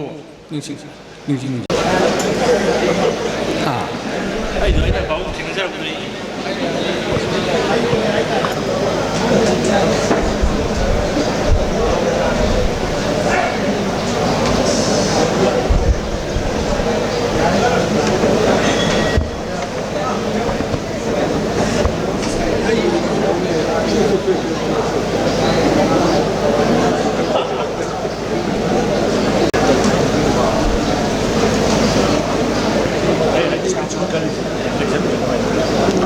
ꯑꯍꯥꯟꯕ ꯃꯛꯇꯗ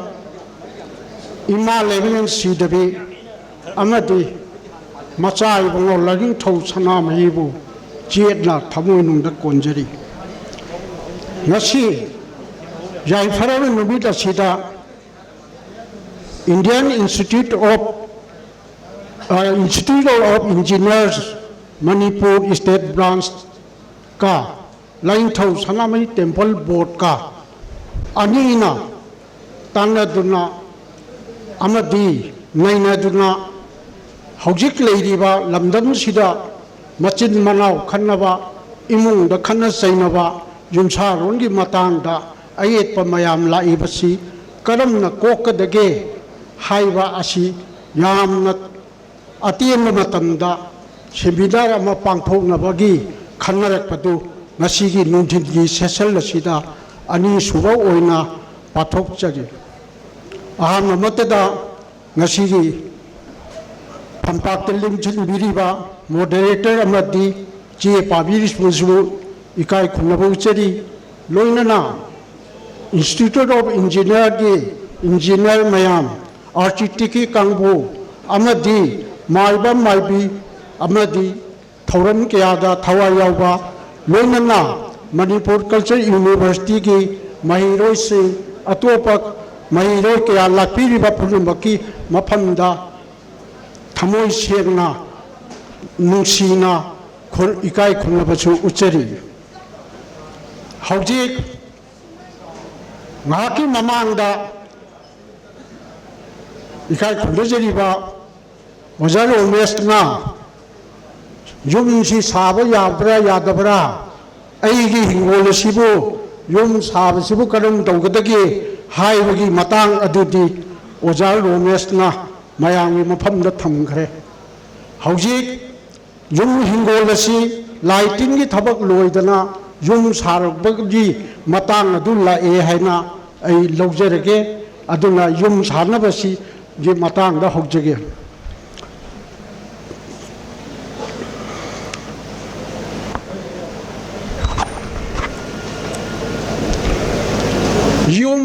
ꯌꯨꯝ ꯍꯥꯏꯕꯁꯤ ꯃꯈꯜ ꯑꯍꯨꯝ ꯊꯣꯛꯅ ꯈꯥꯏꯗꯣꯛꯄ ꯌꯥꯏ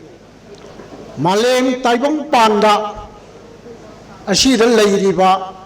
ꯑꯆꯠꯄ ꯊꯋꯥꯏ ꯄꯥꯟꯕ ꯃꯤ ꯉꯥ ꯁꯥ ꯎꯆꯦꯛ ꯇꯤꯟ ꯀꯥꯡ ꯄꯨꯝꯅꯃꯛ ꯃꯥꯒꯤ ꯑꯣꯏꯕ ꯅꯨꯃꯤꯠꯀꯤ ꯃꯩꯁꯥꯗꯒꯤ ꯅꯨꯡꯁꯤꯠꯇꯒꯤ ꯅꯣꯡꯗꯒꯤ ꯉꯥꯛꯊꯣꯛꯆꯅꯕ ꯑꯃꯗꯤ ꯅꯨꯃꯤꯗꯥꯡꯒꯤ ꯃꯇꯝꯗ ꯄꯣꯊꯥꯅꯕ ꯃꯀꯣꯟ ꯃꯍꯨꯝ ꯌꯨꯝ ꯁꯥꯗꯨꯅ ꯂꯩꯅꯔꯤ ꯃꯥꯂꯦꯝ ꯑꯁꯤꯗ ꯃꯔꯝ ꯑꯁꯤꯅ ꯃꯥꯂꯦꯝ ꯂꯩꯀꯣꯏ ꯄꯨꯡ ꯑꯥꯔꯠ ꯑꯁꯤꯗ ꯃꯥꯂꯦꯝꯗ ꯂꯩꯔꯤꯕ ꯑꯆꯠꯄ ꯊꯋꯥꯏ ꯄꯥꯟꯕ ꯀꯌꯥ ꯑꯃꯅ ꯂꯩꯅꯨꯡꯗ ꯏꯁꯤꯡ ꯃꯅꯨꯡꯗ ꯎꯊꯛꯇ ꯎꯅꯥꯗ ꯅꯥꯔꯛꯇ ꯎꯀ꯭ꯔꯣꯡ ꯃꯅꯨꯡꯗ ꯌꯨꯝ ꯃꯀꯣꯟ ꯁꯥꯗꯨꯅ ꯂꯩꯅꯔꯤ ꯃꯥꯂꯦꯝ ꯇꯥꯏꯕꯪꯄꯥꯟ ꯑꯁꯤ ꯃꯥꯂꯦꯝꯗ ꯂꯩꯔꯤꯕ ꯊꯋꯥꯏ ꯄꯥꯟꯕ ꯄꯨꯝꯅꯃꯛꯀꯤ ꯑꯣꯏꯕ ꯑꯆꯧꯕ ꯌꯨꯝ ꯃꯈꯜ ꯑꯃꯅꯤ ꯍꯥꯏꯅ ꯂꯧꯕ ꯌꯥꯏ ꯑꯅꯤꯁꯨꯕꯗ ꯏꯄꯨꯡ ꯂꯣꯏꯅꯕ ꯑꯄꯛꯄ ꯂꯥꯏꯅꯤꯡꯊꯧꯅ ꯑꯆꯠꯄ ꯊꯋꯥꯏ ꯄꯥꯟꯕ ꯄꯨꯝꯅꯃꯛꯀꯤ ꯊꯣꯏꯗꯣꯛꯅ ꯇꯥꯏꯕꯪ ꯃꯤ ꯑꯩꯈꯣꯏꯒꯤ ꯍꯛꯆꯥꯡꯒꯤ ꯀꯌꯥꯠꯅꯨꯡꯗ ꯀꯥꯏꯗꯣꯡꯗꯨꯅ ꯑꯍꯤꯡꯕ ꯊꯋꯥꯏ ꯄꯥꯟꯕ ꯃꯤ ꯑꯃ ꯑꯣꯏꯅ ꯍꯤꯡꯍꯟꯕꯤꯔꯤ ꯂꯣꯏꯅꯕ ꯃꯄꯨ ꯃꯍꯥꯛꯅ ꯑꯌꯨꯛ ꯅꯨꯡꯊꯤꯟꯒꯤ ꯃꯇꯝꯗ ꯄꯤꯁꯨꯝ ꯑꯅꯤ ꯀꯥꯔꯛ ꯂꯥꯏ ꯄꯛꯏ ꯍꯥꯏꯔꯤꯕ ꯂꯥꯏꯄꯛꯇ ꯀꯩꯗꯣꯡꯗꯨꯅ ꯂꯩꯕꯤꯔꯤ ꯅꯨꯃꯤꯗꯥꯡꯒꯤ ꯃꯇꯝꯗ ꯄꯣꯊꯥꯕ ꯃꯇꯝꯗ ꯊꯃꯣꯏ ꯂꯥꯏꯌꯨꯝꯗ ꯊꯋꯥꯏ ꯍꯥꯔꯠ ꯃꯅꯨꯡꯗ ꯆꯪꯗꯨꯅ ꯄꯣꯊꯥꯔꯤ ꯑꯄꯥꯝ ꯅꯨꯡꯁꯤꯒꯤ ꯃꯇꯝꯗ ꯈꯣꯏꯗꯧ ꯃꯈꯥ ꯈꯨꯗꯣꯜ ꯑꯅꯤ ꯃꯈꯥꯏꯗ ꯂꯩꯕ ꯆꯅꯤꯡꯗ ꯆꯪꯗꯨꯅ ꯆꯗꯥ ꯅꯧꯗꯥ ꯁꯟꯗꯣꯛꯅꯕ ꯊꯕꯛ ꯀꯌꯥ ꯇꯧꯕꯤꯔꯤ ꯃꯇꯧ ꯑꯁꯨꯝꯅ ꯃꯤꯑꯣꯏꯕ ꯑꯩꯈꯣꯏꯅ ꯍꯤꯡꯂꯤꯉꯩ ꯃꯇꯝꯗ ꯂꯣꯏꯅꯕ ꯃꯄꯨ ꯃꯍꯥꯛꯅ ꯃꯐꯝ ꯑꯍꯨꯝ ꯑꯁꯤꯗ ꯍꯪꯒꯠ ꯍꯟꯗꯥ ꯆꯠꯇꯨꯅ ꯇꯥꯏꯕꯪ ꯃꯤꯑꯣꯏꯕ ꯑꯩꯈꯣꯏꯕꯨ ꯑꯍꯤꯡꯕ ꯊꯋꯥꯏ ꯄꯥꯟꯕ ꯑꯃ ꯑꯣꯏꯅ ꯍꯤꯡꯍꯟꯕꯤꯔꯤ ꯍꯌꯦꯡ ꯑꯔꯣꯏꯕ ꯃꯇꯝꯗ ꯂꯣꯏꯅꯕ ꯃꯄꯨ ꯃꯥꯅ ꯂꯥꯏꯄꯛꯇꯒꯤ ꯀꯨꯝꯊꯔꯛꯇꯨꯅ ꯁꯟꯅ ꯆꯤꯡ ꯅꯥꯇꯣꯟꯗ ꯅꯦꯠꯂꯒ ꯆꯠꯈ꯭ꯔꯕ ꯃꯇꯝꯗꯗꯤ ꯇꯥꯏꯕꯪ ꯃꯤꯑꯣꯏꯕ ꯑꯩꯈꯣꯏ ꯑꯁꯤ ꯑꯁꯤꯕ ꯍꯥꯏꯕꯗු ꯑꯣꯏꯍꯧꯔꯦ ꯃꯤꯑꯣꯏꯕ ꯑꯩꯈꯣꯏꯅ ꯁꯤꯔꯕ ꯃꯇꯝꯗ ꯀꯥꯏ ꯅꯠꯇ꯭ꯔꯒ ꯀꯨꯗ ꯍꯥꯞꯂꯕ ꯃꯇꯝꯗ ꯀꯥꯏ ꯀꯨꯒꯤ ꯃꯐꯝ ꯑꯍꯨꯝ ꯑꯁꯤꯕꯨ ꯊꯥꯡꯐꯝ ꯊꯥꯐꯝ ꯍꯥꯏꯅ ꯍꯥꯏꯔꯤ ꯃꯁꯤꯅ ꯇꯥꯛꯂꯤꯕꯗꯤ ꯃꯊꯛꯀꯤ ꯃꯐꯝ ꯑꯍꯨꯝ ꯂꯩꯐꯝ ꯑꯣꯏꯅ ꯂꯣꯏꯅꯕ ꯃꯄꯨꯅ ꯀꯥꯏꯗꯣꯡꯐꯝꯅꯤ ꯍꯥꯏꯕ ꯇꯥꯛꯂꯤ ꯍꯥꯏꯕꯗꯤ ꯍꯧꯖꯤꯛ ꯑꯩꯈꯣꯏ ꯃꯤꯇꯩ ꯏꯅꯥꯠ ꯆꯠꯄꯁꯨ ꯑꯗꯨꯒ ꯑꯇꯣꯞꯄ ꯏꯅꯥꯠ ꯆꯠꯄ ꯒꯧꯔꯗ ꯂꯩꯕ ꯃꯤꯁꯨ ꯄꯣꯂꯣꯏꯕ ꯃꯇꯝꯗ ꯀꯥꯏ ꯑꯁꯤ ꯃꯐꯝ ꯑꯍꯨꯝꯗ ꯕꯗꯂꯤ ꯍꯥꯏꯗꯨꯅ ꯄꯌꯥꯒꯤ ꯊꯧꯔꯤꯅ ꯃꯐꯝ ꯑꯍꯨꯝ ꯄꯨꯜꯂꯤꯕꯁꯤ ꯑꯩꯈꯣꯏꯅ ꯍꯤꯡꯉꯤꯉꯩ ꯃꯇꯝꯗ ꯂꯥꯏ ꯃꯐꯝ ꯑꯍꯨꯝꯅ ꯑꯩꯈꯣꯏꯒꯤ ꯍꯛꯆꯥꯡ ꯃꯐꯝ ꯑꯍꯨꯝꯁꯤꯗ ꯂꯩꯔꯝꯃꯤ ꯍꯥꯏꯕꯗු ꯇꯥꯛꯄꯅꯤ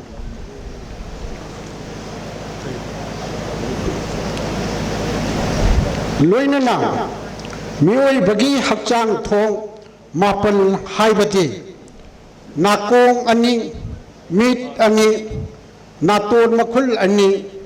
ꯏꯆꯤꯜ ꯑꯃ ꯏꯁꯤꯡ ꯊꯣꯡ ꯑꯃ ꯑꯃꯁꯨꯡ ꯑꯃꯥꯡ ꯊꯣꯡ ꯑꯃ ꯄꯨꯟꯅ ꯊꯣꯡ ꯃꯥꯄꯜ ꯑꯁꯤꯕꯨ ꯎꯃꯪ ꯂꯥꯏ ꯃꯥꯄꯜ ꯍꯥꯏꯅꯁꯨ ꯈꯪꯅꯩ ꯃꯔꯝ ꯑꯁꯤꯅ ꯇꯥꯏꯕꯪ ꯃꯤꯑꯣꯏꯕꯒꯤ ꯍꯛꯆꯥꯡ ꯑꯁꯤ ꯃꯄꯨ ꯃꯥꯒꯤ ꯌꯨꯝꯅꯤ ꯂꯥꯏꯐꯝꯅꯤ ꯍꯥꯏꯕꯗ ꯊꯣꯏꯗꯣꯛꯅ ꯂꯥꯜꯂꯣꯏ ꯃꯤꯇꯩ ꯑꯩꯈꯣꯏꯒꯤ ꯌꯨꯝꯒꯤ ꯊꯣꯡꯖꯤꯟꯗ ꯂꯥꯏꯅꯤꯡꯊꯧ ꯊꯣꯡꯉꯥꯎꯂꯦꯟ ꯁꯤꯗꯕ ꯌꯨꯝꯒꯤ ꯃꯦꯟ ꯎꯔꯦꯞ ꯖꯇ꯭ꯔꯥꯗ ꯂꯥꯏꯅꯤꯡꯊꯧ ꯁꯂꯥꯏꯂꯦꯟ ꯁꯤꯗꯕꯒꯤ ꯈꯨꯕꯝ ꯂꯩꯔꯤ ꯑꯋꯥꯡꯂꯣꯝꯗ ꯌꯨꯝꯒꯤ ꯂꯝꯌꯥꯏꯒꯤ ꯑꯋꯥꯡꯂꯣꯝ ꯊꯪꯕꯗ ꯏꯃꯥ ꯂꯩꯃꯔꯦꯟ ꯁꯤꯗꯕꯤꯒꯤ ꯈꯨꯕꯝ ꯂꯩ ꯃꯣꯏꯔꯥꯡ ꯂꯥꯏꯆꯤ ꯀꯥꯆꯤꯟꯗ ꯂꯥꯏꯅꯤꯡꯊꯧ ꯁꯅꯥꯃꯍꯤꯒꯤ ꯈꯨꯕꯝ ꯂꯩꯔꯤ ꯌꯨꯝꯒꯤ ꯂꯝꯌꯥꯏꯗ ꯐꯨꯡꯒꯥ ꯂꯥꯏꯔꯨ ꯍꯥꯏꯅ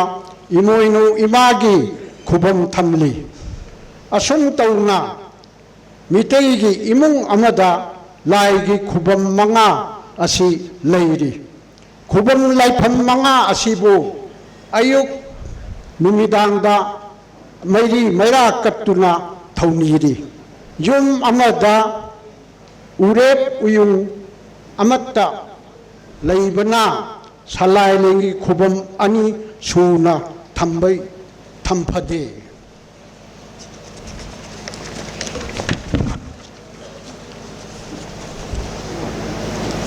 ꯍꯧꯖꯤꯛꯀꯤ ꯃꯇꯝꯗ ꯑꯥꯔꯀꯤꯇꯦꯛ ꯑꯃꯁꯨꯡ ꯁꯤꯚꯤꯜ ꯏꯟꯖꯤꯅꯤꯌꯔꯤꯡꯁꯤꯡꯒꯤ ꯌꯨꯝꯁꯥꯂꯣꯟꯗꯗꯤ ꯕꯦꯗꯔꯨꯝ ꯈꯨꯗꯤꯡꯗ ꯇꯣꯏꯂꯦꯠ ꯕꯥꯊꯔꯨꯝ ꯍꯥꯞꯅꯔꯦ ꯑꯃꯔꯣꯝꯗ ꯏꯁꯇꯦꯠ ꯑꯁꯤ ꯑꯄꯤꯛꯄ ꯑꯃꯗꯤ singi lam oibana loinana missing yang khalakpana horizon 10 expansion ki mahutta vertical expansion oinasu taunare taunabasu tai maram asina ngasigi khangliba sanamai lainingi yumsa ronga anauba modern yumsa ronga tuna haibati punna ani makki yananaba mawongda zamin nananaba khannan nainaba mifamni haina lainthau sanamai temple board na lauje yum ama sadringaida kanagi mingda numit tha thaban afaba sei kaba laichat phataba yengbagi wafam asidi amaiba amaibi khengchlon yengbagi oina topna thamjarage ahan bada lairam kadaida kadonda lei khangdokpa mathau tai yum ama saramdaida ai inkhol mapu aduna magi inkhol asigi lairam tilam maram hanna khangdokpa mathau tai yumbu adugi masagi lam ama yengthau amada chap chana kaklo inkhon maning lomdagi olakpana mamangi aroiba phawba olo onba matamda lai ahungi maming songane hanjin haiduna songani maming di lai mi isa haina ongani ahanbada laina loiragana kadaida tilam lairam leire khangani khada haba laina loiragana khada tilam lairam leire khangani mina loiragana khada tilam leye khangani ahum subada isana loiragana khada awangda akoibada karisu leitre khudam sing gi matung inna lai khoramgani amai bana taina hangani lai gi lamjaina phabatana ba oiragadi maninda lai lei migi lamjaina phabatana loirabasu maninda tilam lei lairam tilam leiba khanglaba maphamduda khayong jaban thagani ingada merada ika ikum singda kathok labadi nangi yum imung manungda icha isu ana yek leiroi khangani inkhongi karan kadaida thamgani inkhol amagi asang bagi tangkhai adubu inkhongi karan haina kaunai khongnet khuda oige khanbirabadi yunggi mangongi sangjindagi khubom ama thammo khongna netpada khwai netlabadi khwaidagi phare yumda kaithen kahange haibadi lalonge hairabadi yunggi thongjinda thammo mamang sangoigi mamang singkhong dagi hui ama olaga thammo mamang sangoi ꯀꯔꯝꯅ ꯁꯥꯒꯅꯤ? ꯂꯩꯔꯤꯕ ꯌꯨꯝꯗꯨꯒꯤ ꯃꯥꯡꯒꯣꯜ ꯎꯈꯣꯛ ꯇꯦꯡꯗꯒꯤ ꯄꯤꯂꯔꯗꯒꯤ ꯌꯨꯝꯕꯨ ꯃꯁꯥꯒꯤ ꯂꯝꯆꯩ 3, 5 ꯅꯠꯇ꯭ꯔꯒ 7 ꯑꯣꯜꯂꯒ ꯃꯁꯥꯒꯤ ꯍꯨꯏ ꯅꯠꯇ꯭ꯔꯒ ꯀꯥꯞ ꯑꯃ ꯍꯟꯒꯅꯤ꯫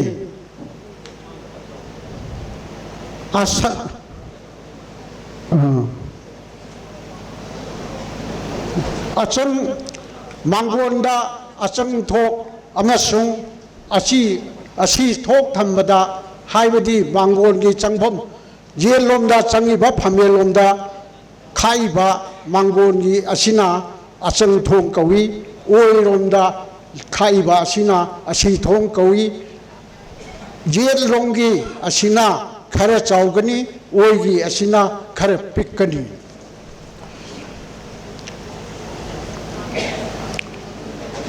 ꯑꯩꯈꯣꯏꯒꯤ ꯊꯥꯏꯅꯒꯤ ꯌꯨꯝꯁꯥꯔꯣꯟꯒꯤ ꯃꯇꯨꯡ ꯏꯟꯅ ꯕꯗ ꯑꯩꯈꯣই ꯀꯥ ꯊꯣꯏꯅ ꯈꯟꯅꯔꯝꯗꯦ, ꯑꯗꯨꯕꯨ ꯂꯃꯥꯏ 3ꯗ ꯌꯦꯛꯂꯤꯕ ꯑꯁꯤ ꯊꯥꯏꯅꯒꯤ ꯍꯥꯏꯒꯗ꯭ꯔꯥ ꯍꯧꯖꯤꯛꯀꯤ ꯑꯩꯈꯣꯏꯒꯤ ꯏꯒꯤ ꯌꯨꯝꯗ ꯑꯌꯥꯝꯕ ꯁꯤꯖꯤꯟꯅꯐꯝꯅꯤ꯫ ꯃꯁꯤꯗ ꯂꯥꯏꯅꯤꯡꯊꯧ ꯀꯗꯥꯏꯗ ꯂꯩꯒꯅꯤ, ꯐꯨꯡꯒꯥꯅ ꯀꯗꯥꯏꯗ ꯂꯩꯒꯅꯤ, ꯃꯦꯟ ꯎꯔꯦꯝꯅ ꯀꯗꯥꯏꯗ ꯂꯩꯒꯅꯤ ꯍꯥꯏꯕ, ꯊꯣꯡꯖꯤꯟꯅ ꯊꯣꯡꯒꯥꯜꯗ ꯂꯩꯕ, ꯏꯃꯥ ꯂꯩꯕꯦꯜ ꯂꯩꯕ, ꯆꯥꯛꯈꯨꯝ ꯂꯩꯕ, ꯆꯥꯛꯈꯨꯝ ꯂꯩꯔꯒ ꯀꯗꯥꯏ ꯊꯝꯒꯅꯤꯁꯤ ꯆꯥꯎꯔꯥꯛꯄ ꯑꯃ ꯌꯦꯛꯆꯔꯤ꯫ ꯀꯔꯤ ꯃꯔꯝꯒꯤꯗꯃꯛꯇ ꯃꯦꯟ ꯎꯔꯦꯞ ꯑꯁꯤꯅ ꯌꯨꯝꯒꯤ ꯃꯈꯥ ꯊꯪꯕꯔꯣꯝꯗ ꯂꯩꯔꯤꯕꯅꯣ, ꯑꯋꯥꯡꯂꯣꯝꯗꯗꯤ ꯂꯩꯕ ꯌꯥꯗꯕ꯭ꯔꯥ ꯍꯥꯏꯕ ꯀꯅꯥꯒꯨꯝꯕꯅ ꯋꯥꯍꯪ ꯍꯪꯉꯛꯄ ꯌꯥꯏ꯫ ꯃꯗꯨꯒꯤ ꯃꯇꯥꯡꯗ ꯏꯕꯗꯗꯤ ꯑꯩꯅ ꯌꯥꯎꯗ꯭ꯔꯕ ꯃꯇꯥꯡ ꯑꯁꯤ ꯑꯩꯅ ꯈꯨꯝꯕ ꯇꯥꯔꯒꯗꯤ ꯑꯩꯈꯣꯏꯅ ꯇꯨꯝꯕꯗ ꯂꯣꯡꯅ ꯍꯤꯞꯄꯤ, ꯂꯣꯡꯅ ꯍꯤꯞꯄꯒ ꯀꯣꯛꯅ ꯃꯃꯥꯡ ꯑꯣꯟꯅ ꯂꯩꯔꯦ꯫ ꯑꯩꯈꯣꯏꯒꯤ ꯊꯃꯣꯏ ꯂꯥꯏꯌꯨꯡꯗ ꯃꯄꯨ ꯃꯥꯅ ꯀꯥꯏꯗꯣꯡꯂꯤꯕꯁꯤ ꯑꯩꯒꯤ ꯍꯛꯆꯥꯡꯒꯤ ꯃꯈꯥ ꯊꯪꯕꯔꯣꯝꯗ ꯑꯣꯏꯔꯣꯝꯗ ꯂꯩꯕꯅ ꯖꯇ꯭ꯔꯥ ꯍꯥꯏꯅ ꯈꯪꯅꯔꯤꯕ ꯃꯦꯟ ꯎꯔꯦꯞ ꯑꯁꯤ ꯌꯨꯝꯒꯤ ꯃꯈꯥ ꯊꯪꯕꯔꯣꯝꯗ ꯊꯝꯐꯝ ꯊꯣꯛꯏ ꯍꯥꯏꯕꯁꯤ ꯑꯩꯈꯣꯏꯒꯤ ꯍꯛꯆꯥꯡꯗ ꯂꯩꯔꯤꯕ ꯍꯥꯔꯠ ꯂꯩꯔꯤꯕ ꯑꯁꯤꯅ ꯈꯨꯗꯝ ꯑꯃ ꯑꯣꯏꯅ ꯊꯝꯖꯕꯅꯤ꯫ ꯑꯗꯨꯒ ꯍꯧꯖꯤꯛ ꯑꯩꯈꯣꯏꯅ ꯁ꯭ꯀꯦꯆ ꯑꯃ ꯄꯤꯖꯔꯤꯕꯁꯤꯗ ꯀꯗꯥꯏꯗ ꯀꯔꯤ ꯀꯔꯤ ꯂꯩꯒꯗꯕꯗꯨ ꯌꯥꯝꯅ ꯁꯟꯗꯣꯛꯆꯔꯔꯣꯏ, ꯃꯈꯥ ꯇꯥꯅ ꯆꯦꯁꯦ ꯈꯤꯇꯪ ꯂꯃꯥꯏ ꯈꯔ ꯁꯥꯡꯕꯅ ꯑꯗꯨꯝ ꯄꯥꯊꯖꯔꯒꯦ꯫ ꯏꯟꯖꯤꯅꯤꯌꯔꯒꯤ ꯑꯣꯏꯕ ꯀꯥꯔꯟ ꯌꯦꯡꯕ ꯍꯥꯏꯕ ꯑꯃ ꯂꯩꯖꯩ꯫ ꯌꯨꯝꯒꯤ ꯀꯥꯁꯤꯡ, ꯕꯤꯜꯗꯤꯡꯁꯤꯡ, ꯑꯆꯧꯕ ꯍꯣꯁꯇꯦꯜ, ꯁ꯭ꯀꯨꯜ, ꯁꯥꯟꯅꯄꯨꯡ ꯑꯃꯗꯤ ꯏꯪꯈꯣꯜꯅꯆꯤꯡꯕ ꯑꯆꯧꯕ ꯑꯄꯥꯛꯄ ꯂꯝꯁꯤꯡꯗ ꯅꯆꯤꯡꯕꯗꯗꯤ ꯀꯥꯔꯟ ꯌꯦꯡꯕ ꯍꯥꯏꯕ ꯑꯁꯤ ꯃꯈꯣꯏꯒꯤ ꯀꯥꯆꯤꯟ ꯃꯔꯤ ꯑꯗꯨꯕꯨ ꯔꯥꯏꯠ ꯑꯦꯡꯒꯜ ꯑꯣꯏꯕ ꯌꯦꯡꯕ ꯍꯥꯏꯅ ꯈꯪꯅꯩ꯫ ꯃꯈꯣꯏꯒꯤ ꯀꯥꯔꯟꯒꯤ ꯗꯥꯏꯒꯣꯅꯦꯜꯒꯤ ꯑꯁꯥꯡꯕ ꯑꯅꯤ ꯑꯗꯨ ꯁꯥꯡꯕ ꯇꯦꯟꯕ ꯃꯥꯟꯅꯔꯕꯗꯤ ꯀꯥꯔꯟ ꯑꯗꯨ ꯆꯨꯝꯂꯦ ꯍꯥꯏꯅ ꯂꯧꯅꯩ꯫ ꯑꯗꯨꯕꯨ ꯃꯤꯇꯩ ꯑꯩꯈꯣꯏꯒꯤ ꯆꯠꯅꯕꯤꯗꯗꯤ ꯆꯤꯡꯈꯩ ꯑꯃꯁꯨꯡ ꯁꯟꯗꯣꯡꯅ ꯈꯔ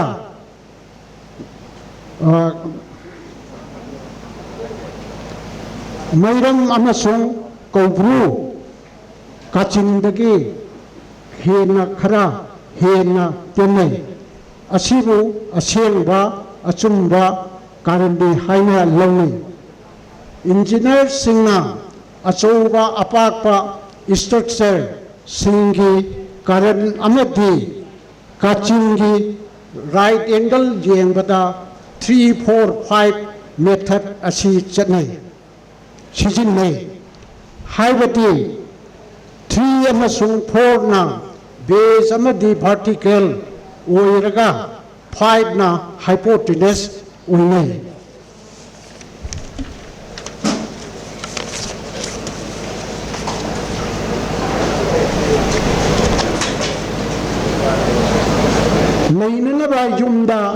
ꯂꯥꯏꯒꯤ ꯈꯨꯕꯝ ꯃꯉꯥ ꯊꯝꯕ ꯃꯃꯥꯡꯉꯩꯗꯗꯤ ꯌꯨꯝꯐꯝ ꯑꯃ ꯍꯥꯏꯕꯁꯤ ꯑꯆꯧꯕ ꯏꯪꯈꯣꯜ ꯑꯃ ꯑꯣꯏꯅ ꯇꯧꯅꯔꯝꯃꯤ ꯌꯨꯝꯐꯝ ꯂꯩꯕ ꯇꯥꯔꯕꯗꯤ ꯏꯪꯈꯣꯜꯒꯤ ꯆꯤꯡꯈꯩꯗ ꯀꯣꯟꯊꯣꯡ ꯒꯦꯠ ꯏꯀꯣꯟ ꯄꯨꯈ꯭ꯔꯤ ꯅꯤꯡꯁꯤꯡ ꯈꯨꯗꯝ ꯐꯨꯔꯥ ꯊꯝꯅꯩ ꯑꯃꯁꯨꯡ ꯁꯪꯒꯣꯏ ꯑꯋꯥꯡ ꯁꯪꯒꯣꯏ ꯃꯈꯥ ꯁꯪꯒꯣꯏ ꯃꯃꯥꯡ ꯁꯪꯒꯣꯏ ꯑꯁꯨꯝꯅ ꯌꯨꯝ ꯈꯨꯗꯤꯡꯃꯛꯇ ꯁꯥꯕ ꯈꯨꯗꯤꯡꯃꯛꯇ ꯅꯣꯡꯄꯣꯛꯇ ꯑꯣꯟꯅ ꯁꯥꯟꯅꯔꯝꯃꯤ ꯂꯩꯔꯛꯇꯕꯗꯒꯤ ꯂꯝ ꯌꯦꯡꯅꯕꯗ ꯅꯣꯡꯄꯣꯛ ꯃꯃꯥꯡ ꯑꯣꯟꯕꯒꯤ ꯃꯍꯨꯠꯇ ꯅꯛꯅꯕꯗ ꯅꯠꯇ꯭ꯔꯒ ꯀꯣꯟꯊꯣꯡ ꯆꯠꯀꯗꯕꯒꯤ ꯌꯦꯡꯕꯗ ꯂꯝꯕꯤꯔꯣꯝꯗ ꯈꯥꯗ ꯑꯋꯥꯡꯗ ꯃꯅꯤꯡꯗ ꯃꯌꯣꯜ ꯑꯣꯟꯅꯔꯦ ꯂꯥꯏꯔꯝꯅꯤ ꯇꯤꯜꯂꯝꯅꯤ ꯍꯥꯏꯕ ꯂꯥꯏꯌꯨꯝꯒꯤ ꯋꯥꯐꯝ ꯑꯁꯤ ꯊꯣꯏꯅ ꯈꯟꯅꯗ꯭ꯔꯦ ꯑꯩꯒꯤ ꯂꯝ ꯆꯥꯎꯔꯒ ꯄꯥꯛꯂꯒ ꯂꯣꯏꯔꯦ ꯍꯥꯏꯅ ꯂꯧꯅꯔꯦ ꯂꯥꯏꯐꯝ ꯂꯥꯏꯔꯝ ꯇꯤꯜꯂꯝ ꯅꯨꯃꯤꯠ ꯊꯥ ꯊꯕꯥꯟ ꯆꯩ ꯀꯥꯕ ꯌꯦꯡꯕꯒꯤ ꯋꯥꯐꯝ ꯑꯁꯤ ꯑꯃꯥꯏꯕ ꯑꯃꯥꯏꯕꯤ ꯈꯦꯡꯆꯪꯂꯣꯟ ꯄꯥꯟꯖꯤꯒꯤ ꯃꯊꯧ ꯑꯣꯏꯅ ꯊꯝꯖꯔꯒꯦ ꯆꯠꯅꯕꯤꯗ ꯂꯩꯅꯕ ꯌꯨꯝ ꯑꯃꯗ ꯂꯥꯏꯒꯤ ꯈꯨꯕꯝ ꯂꯥꯏꯐꯝ ꯃꯉꯥ ꯊꯝꯅꯩ ꯃꯗꯨꯗꯤ ꯃꯥꯡꯒꯣꯟꯗꯒꯤ ꯏꯃꯨꯡ ꯆꯪꯕꯗ ꯊꯣꯡꯖꯤꯟꯗ ꯊꯣꯉꯥꯔꯦꯟ ꯁꯤꯗꯕ ꯂꯥꯏꯅꯤꯡꯊꯧꯒꯤ ꯈꯨꯕꯝ ꯑꯣꯏ ꯑꯅꯤꯁꯨꯕꯗ ꯌꯨꯝꯒꯤ ꯃꯦꯟ ꯎꯔꯦꯞ ꯖꯇ꯭ꯔꯥ ꯑꯣꯏꯕꯗ ꯌꯨꯝꯕꯤ ꯄꯤꯂꯔꯗ ꯁꯂꯥꯏꯔꯦꯟ ꯁꯤꯗꯕꯒꯤ ꯈꯨꯕꯝꯅꯤ ꯃꯦꯟ ꯎꯔꯦꯞꯀꯤ ꯎꯌꯨꯡ ꯑꯁꯤꯒꯤ ꯑꯋꯥꯡ ꯊꯪꯕꯗ ꯏꯃꯥ ꯂꯩꯃꯔꯦꯟ ꯁꯤꯗꯕꯤꯒꯤ ꯈꯨꯕꯝ ꯊꯝꯃꯤ ꯃꯔꯤꯁꯨꯕꯗ ꯌꯨꯝꯒꯤ ꯃꯣꯏꯔꯥꯡ ꯂꯥꯏꯖꯤ ꯀꯥꯆꯤꯟꯗ ꯁꯟꯙꯣꯡ ꯑꯄꯥꯟꯕ ꯂꯥꯏꯅꯤꯡꯊꯧ ꯁꯅꯥꯃꯍꯤꯒꯤ ꯈꯨꯕꯝ ꯊꯝꯃꯤ ꯏꯃꯨꯡꯒꯤ ꯂꯝꯌꯥꯏꯗ ꯁꯂꯥꯏꯔꯦꯟ ꯑꯃꯗꯤ ꯏꯃꯥ ꯂꯩꯃꯔꯦꯟ ꯁꯤꯗꯕꯒꯤ ꯑꯅꯤꯒꯤ ꯃꯇꯤꯛ ꯃꯌꯥꯏ ꯐꯣꯡꯅꯐꯝ ꯐꯣꯡꯀꯥ ꯂꯥꯏꯔꯨ ꯍꯥꯏꯗꯨꯅ ꯊꯝꯅꯔꯤ ꯑꯗꯨꯒꯤ ꯈꯨꯕꯝꯅꯤ ꯃꯐꯝ ꯑꯁꯤ ꯃꯩ ꯍꯧꯐꯝ ꯑꯣꯏꯗꯨꯅ ꯏꯃꯨꯡꯒꯤ ꯃꯩ ꯋꯥꯠꯇꯅ ꯊꯝꯕ ꯃꯐꯝ ꯑꯃꯅꯤ ꯐꯣꯡꯀꯥ ꯂꯥꯏꯔꯨꯒꯤ ꯈꯨꯕꯝ ꯑꯁꯤ ꯏꯃꯣꯏꯅꯨꯒꯤ ꯈꯨꯕꯝ ꯑꯁꯤ ꯃꯩ ꯍꯧꯅꯗ꯭ꯔꯦ ꯐꯣꯡꯀꯥ ꯂꯥꯏꯔꯨꯒꯤ ꯃꯈꯣꯡꯗ ꯏꯃꯣꯏꯅꯨ ꯏꯃꯥꯒꯤ ꯈꯨꯕꯝ ꯑꯣꯏꯅ ꯊꯝꯅꯗ꯭ꯔꯦ ꯆꯤꯡꯒꯤ 12ꯅꯤ ꯄꯥꯟꯕ ꯅꯨꯃꯤꯠꯇ ꯃꯩꯐꯨꯗ ꯃꯩꯇꯥꯟ ꯅꯠꯇ꯭ꯔꯒ ꯁꯤꯡ ꯊꯥꯗꯨꯅ ꯃꯩ ꯍꯧꯅꯔꯦ ꯏꯁꯤꯡ ꯂꯨꯝꯅꯔꯦ ꯑꯩꯈꯣꯏꯅ ꯏꯃꯣꯏꯅꯨ ꯏꯃꯥꯒꯤ ꯈꯨꯕꯝ ꯑꯁꯤ ꯃꯔꯨ ꯑꯣꯏꯅ ꯂꯧꯔꯕꯗꯤ ꯇꯥꯏꯜ ꯅꯠꯇ꯭ꯔꯒ ꯄꯀꯥ ꯐ꯭ꯂꯣꯔꯤꯡ ꯃꯈꯥꯗ ꯏꯂꯦꯛꯇ꯭ꯔꯤꯛꯀꯤ ꯋꯥꯌꯔꯤꯡ ꯇꯧꯗꯨꯅ ꯏꯂꯦꯛꯇ꯭ꯔꯤꯛꯀꯤ ꯍꯤꯇꯔꯅꯆꯤꯡꯕ ꯃꯩꯐꯝ ꯐꯣꯡꯀꯥ ꯂꯥꯏꯔꯨ ꯊꯝꯕ ꯌꯥꯏ ꯏꯃꯥ ꯏꯃꯣꯏꯅꯨꯒꯤ ꯈꯨꯕꯝ ꯑꯁꯤ ꯆꯥꯛꯈꯨꯝꯗ ꯑꯣꯏꯅ ꯊꯝꯅꯔꯦ ꯈꯨꯕꯝ ꯀꯔꯝꯅ ꯀꯗꯥꯏꯗ ꯊꯝꯒꯅꯤ ꯅꯩꯅꯕ ꯑꯅꯧꯕ ꯌꯨꯝ ꯑꯃ ꯁꯥꯔꯛꯄ ꯃꯇꯝꯗ ꯏꯃꯥ ꯏꯃꯣꯏꯅꯨꯒꯤ ꯈꯨꯕꯝ ꯑꯁꯤ ꯈꯨꯕꯝ ꯏꯃꯨꯡꯒꯤ ꯂꯝꯌꯥꯏꯗ ꯐꯨꯡꯒꯥꯗ ꯂꯥꯏꯔꯨ ꯈꯨꯕꯝ ꯊꯝꯗꯨꯅ ꯌꯣꯠꯁꯕꯤ ꯊꯅꯝꯕ ꯋꯥꯏꯃꯩ ꯍꯧꯗꯨꯅ ꯊꯝꯅꯗ꯭ꯔꯦ ꯑꯗꯨꯝꯅꯗꯤ ꯑꯣꯏꯔꯒ ꯏꯃꯥ ꯏꯃꯣꯏꯅꯨꯒꯤ ꯈꯨꯕꯝ ꯑꯁꯤ ꯆꯥꯛꯈꯨꯝꯗ ꯊꯝꯅꯔꯦ ꯆꯥꯛꯈꯨꯝ ꯀꯥꯒꯤ ꯃꯐꯝ ꯀꯗꯥꯏꯗ ꯊꯝꯒꯅꯤ ꯍꯪꯂꯕꯗꯤ ꯑꯍꯥꯟꯕꯗ ꯆꯥꯛꯈꯨꯝ ꯆꯥꯛꯈꯨꯝꯒꯤ ꯂꯩꯔꯪ ꯒ꯭ꯌꯥꯁ ꯑꯁꯤ ꯌꯨꯝꯒꯤꯁꯨ ꯆꯥꯛꯈꯨꯝꯒꯤꯁꯨ ꯑꯋꯥꯡ ꯀꯧꯕ꯭ꯔꯨ ꯂꯩꯖꯤ ꯍꯥꯏꯕꯗꯤ ꯃꯗꯨꯗ ꯑꯩꯈꯣꯏꯅ ꯅꯣꯔꯊ ꯏꯁ ꯍꯥꯏꯅ ꯏꯔꯤꯕꯗꯨ ꯅꯣꯔꯊ ꯋꯦꯁ ꯍꯥꯏꯅ ꯑꯣꯟꯊꯣꯛꯄꯤꯌꯨ ꯗ ꯃꯩꯐꯝ ꯂꯩꯔꯝ ꯊꯝꯐꯝ ꯊꯣꯛꯏ ꯃꯔꯝꯗꯤ ꯃꯤꯇꯩ ꯑꯩꯈꯣꯏꯒꯤ ꯊꯧꯔꯝ ꯍꯥꯏꯕꯗꯤ ꯂꯨꯍꯣꯡꯕ ꯂꯥꯟꯅ ꯊꯧꯔꯝ ꯐꯤꯔꯣꯏ ꯀꯨꯝꯑꯣꯟꯅꯆꯤꯡꯕꯗ ꯑꯔꯥꯡꯐꯝꯒꯤ ꯑꯣꯏꯕ ꯈꯨꯕꯝ ꯑꯁꯤ ꯏꯃꯥ ꯏꯃꯣꯏꯅꯨꯒꯤ ꯏꯔꯥꯠ ꯈꯨꯕꯝ ꯑꯁꯤ ꯁꯣꯟꯅꯄꯨꯡꯒꯤ ꯀꯧꯕ꯭ꯔꯨ ꯂꯥꯏꯖꯤ ꯅꯣꯔꯊ ꯋꯦꯁꯇ ꯊꯝꯅꯩ ꯏꯃꯣꯏꯅꯨꯒꯤ ꯈꯨꯕꯝ ꯑꯣꯏꯔꯤꯕ ꯆꯦꯡꯐꯨ ꯑꯁꯤ ꯆꯥꯛꯈꯨꯝꯒꯤ ꯆꯤꯡꯈꯩꯗ ꯅꯣꯔꯊ ꯏꯁꯇ ꯊꯝꯅꯗꯨꯅ ꯃꯥꯌꯣꯡ ꯃꯈꯥ ꯑꯣꯟꯅ ꯊꯝꯕꯅ ꯆꯨꯝꯒꯅꯤ ꯍꯥꯏꯅ ꯂꯧꯖꯩ ꯑꯗꯨꯒ ꯋꯥꯁ ꯕꯦꯁꯤꯟꯒꯨꯝꯕ ꯅ ꯃꯅꯤꯡꯗ ꯊꯝꯒꯅꯤ ꯑꯗꯨꯒ ꯆꯦꯡꯐꯨꯅ ꯆꯥꯛꯈꯨꯝꯒꯤ ꯃꯃꯥꯡꯂꯣꯝꯗ ꯊꯝꯕꯁꯨ ꯌꯥꯏ ꯍꯥꯏꯅ ꯂꯧꯖꯩ ꯆꯥꯛꯈꯨꯝꯒꯤ ꯂꯝꯌꯥꯏꯗ ꯍꯥꯏꯕꯗꯤ ꯂꯝꯌꯥꯏꯗ ꯃꯩ ꯍꯧꯐꯝ ꯂꯩꯔꯪ ꯊꯝꯕ ꯑꯁꯤꯗꯤ ꯊꯝꯐꯗꯦ ꯀꯅꯥꯒꯨꯝꯕꯅ ꯍꯧꯖꯤꯛꯀꯤ ꯀꯤꯆꯟ ꯃꯌꯥꯏꯗ ꯑꯩꯈꯣꯏꯒꯤ ꯒ꯭ꯌꯥꯁꯀꯤ ꯁꯪ ꯑꯁꯤꯒꯤ ꯃꯌꯥꯏꯗꯅ ꯊꯝꯃꯒ ꯀꯣꯏꯅ ꯆꯠꯊꯣꯛ ꯆꯠꯁꯤꯟ ꯇꯧꯕ ꯆꯥꯛ ꯊꯣꯡꯕꯒꯤ ꯀꯩꯅꯣ ꯑꯁꯤ ꯂꯩꯔꯪ ꯊꯝꯕ ꯑꯁꯤꯁꯨ ꯌꯥꯎꯏ ꯃꯗꯨꯗꯤ ꯑꯩꯈꯣꯏ ꯇꯧꯐꯗꯦ ꯃꯥꯗꯤ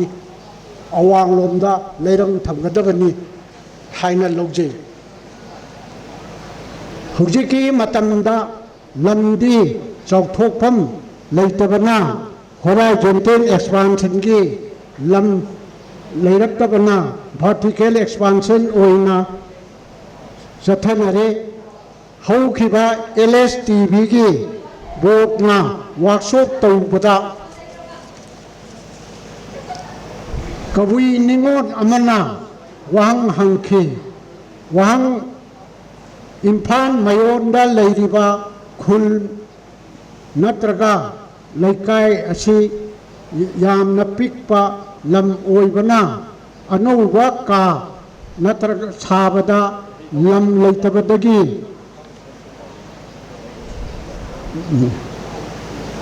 ꯅꯨꯄꯥ ꯃꯁꯤꯡ ꯃꯆꯤꯟ ꯃꯅꯥꯎ ꯌꯥꯝꯕꯗꯗꯤ 3-4 ꯂꯩꯕꯗꯗꯤ ꯂꯩꯅꯅꯕ ꯃꯐꯝ ꯑꯁꯤ ꯐ꯭ꯂꯦꯠ ꯅꯠꯇ꯭ꯔꯒ ꯐ꯭ꯂꯣꯔ ꯑꯣꯏꯅ ꯌꯦꯟꯅꯕꯤꯔꯦ ꯃꯔꯝ ꯑꯁꯤꯅ ꯃꯥꯒꯤ ꯐ꯭ꯂꯣꯔꯗ ꯂꯥꯏꯅꯤꯡꯊꯧ ꯁꯅꯥꯃꯍꯤ ꯏꯃꯥ ꯂꯩꯃꯔꯦꯟ ꯁꯤꯗꯕꯤꯒꯤ ꯈꯨꯕꯝ ꯑꯁꯤ ꯊꯝꯕ ꯌꯥꯔꯣꯏꯗꯔꯥ ꯑꯀꯥꯏꯕ ꯀꯔꯤ ꯂꯩꯕꯒꯦ ꯑꯩꯍꯥꯛ ꯏꯁꯥꯃꯛ ꯀꯩꯁꯥ ꯏꯕꯣꯝꯆꯥꯅ ꯄꯥꯎꯈꯨꯝ ꯄꯤꯈꯤ ꯃꯗꯨꯗꯤ ꯌꯨꯝ ꯃꯊꯣꯟ 4-5 ꯐꯥꯎꯕ ꯋꯥꯡꯕ ꯐꯥꯎꯕ ꯑꯁꯥꯡꯕ ꯖꯇ꯭ꯔꯥꯒꯤ ꯑꯁꯥꯡꯕ ꯑꯁꯤ ꯂꯩꯅꯨꯡꯗꯒꯤꯅ ꯃꯊꯣꯟ ꯐꯥꯎꯕ ꯂꯩꯕꯅꯤ나 마기 플로어다 마기 맨 우랩 자트라 아둠 오이바 마람나 그라운드 플로어다 레이리바 라이기 쿠범 아두금 마기 플로어싱다 아둠 레이팜 토이 하이나 빠쿰 제키 아둠나디 오이리바 쿰마사 마기 플로어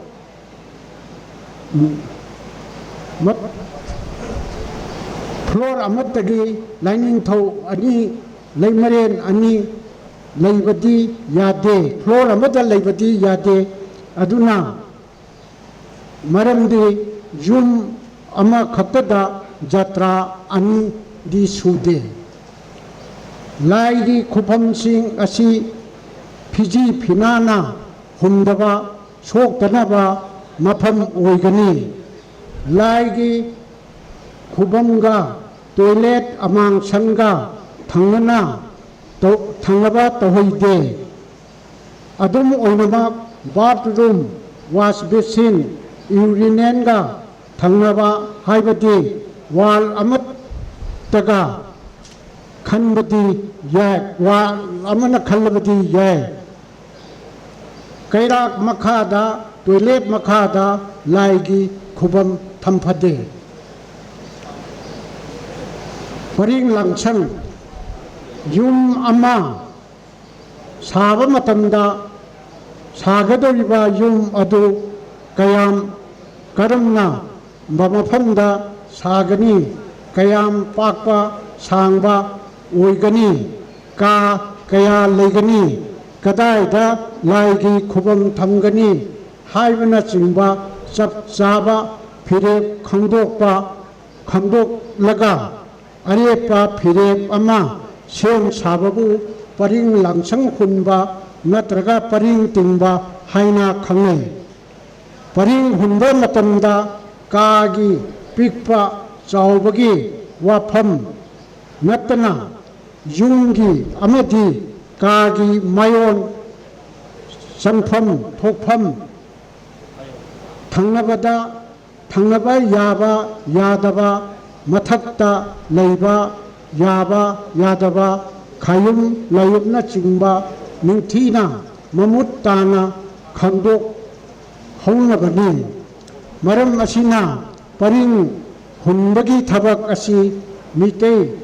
युमसा रोनगी कांगलोंदा कुपना मुन्ना खंग हैरबा मिसकना परिंग हुनगनी युंगी मपुदे नोंपोक चिंखै अपानबनी चुकी मपुदी लाइनिंगथौ सनामहिनी निंसागी मपुदी पाखंबनी परिंगी लंग नत्रगा थौरी अदु खुइरिन्नी परिंग तिंगबा मतमदा लंग नत्रगा थौरी अदु तलहैदे करीगुंबा तल्लबदी अनौबा लंग नत्रगा थौरी अहनबा अमा सिंदोक्तुना मकोक्तगी अमुक खन्ना हनगनी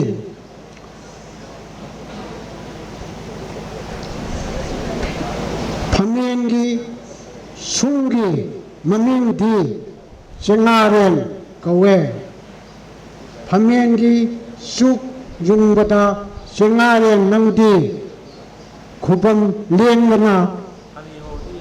लेंगनु हाइना युंगनी मोरांग लाइजी सुम युंगबदी युहेंबा कवे मोरांग लाइजी चुक युंगबदा युहेंबा नंग लेंगनु हायगा युंगनी कौरुगी सुंगी ममिंदी युबा कवे कौब्रू सुंगी चुक युंगबदा युबा नंग हायगनु हायना युंगनी चिंखै सुंगी थवा कवे चिंखै सुंगी चुक युंगबदा थवाई नंग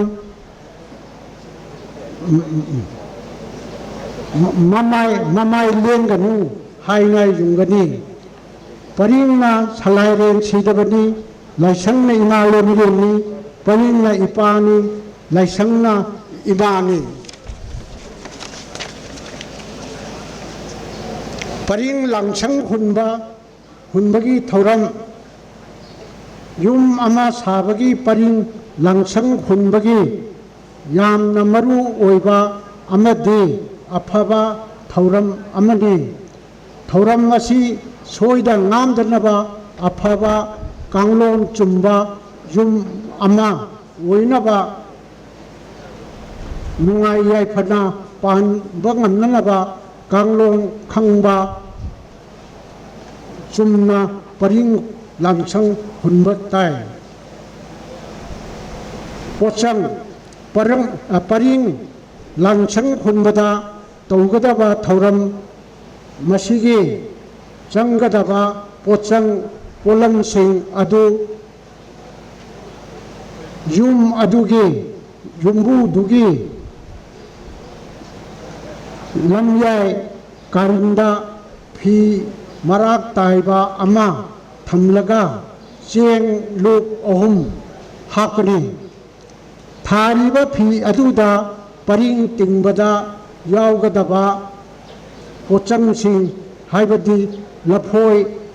ꯑꯆꯪ ꯊꯣꯛꯄ 3 ꯑꯃꯗꯤ ꯄꯔꯤꯡ ꯇꯤꯡꯕꯗ ꯌꯥꯎꯒꯗꯕ ꯂꯪ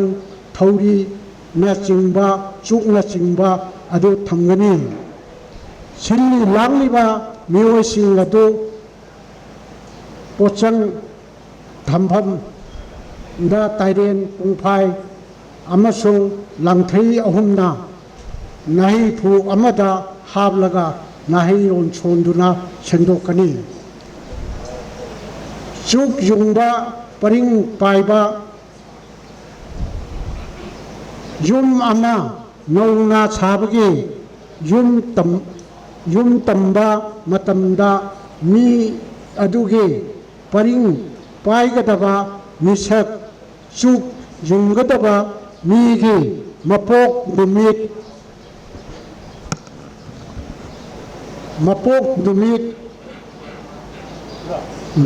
ꯇꯣꯉꯥꯜꯂꯤ ꯃꯤ ꯑꯃꯅ ꯍꯦꯛꯇ ꯄꯔꯤꯡ ꯄꯥꯏꯍꯟꯕ ꯑꯃꯗꯤ ꯆꯨꯛ ꯌꯨꯡꯍꯟꯕ ꯌꯥꯗꯦ ꯄꯥꯏꯐꯝ ꯊꯣꯛꯄ ꯌꯨꯡꯐꯝ ꯊꯣꯛꯄ ꯃꯤꯑꯣꯏꯅ ꯄꯔꯤꯡ ꯄꯥꯏꯍꯟꯒꯅꯤ ꯌꯨꯡꯍꯟꯒꯅꯤ ꯄꯥꯏꯐꯝ ꯊꯣꯛꯄ ꯌꯨꯡꯐꯝ ꯊꯣꯛꯄ ꯃꯤꯑꯣꯏꯅ ꯇꯧꯔꯕꯗꯤ ꯌꯨꯝ ꯑꯗꯨꯗ ꯂꯩꯕꯗ ꯄꯨꯟꯁꯤ ꯅꯨꯡꯉꯥꯏꯕ ꯌꯥꯏꯐꯕ ꯑꯃ ꯑꯣꯏꯒꯅꯤ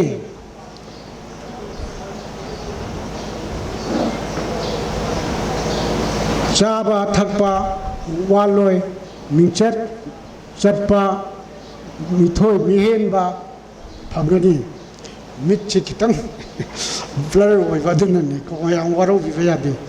ꯌꯨꯝ ꯁꯥꯒꯗꯧꯔꯤꯕ ꯃꯤ ꯑꯗꯨꯒꯤ ꯃꯄꯣꯛ ꯅꯨꯃꯤꯠꯀꯤ ꯃꯇꯨꯡ ꯏꯟꯅ ꯀꯔꯝꯕ ꯃꯤꯁꯛꯅ ꯄꯔꯤꯡ ꯄꯥꯏꯒꯅꯤ ꯆꯨꯛ ꯌꯨꯡꯒꯅꯤ ꯍꯥꯏꯕ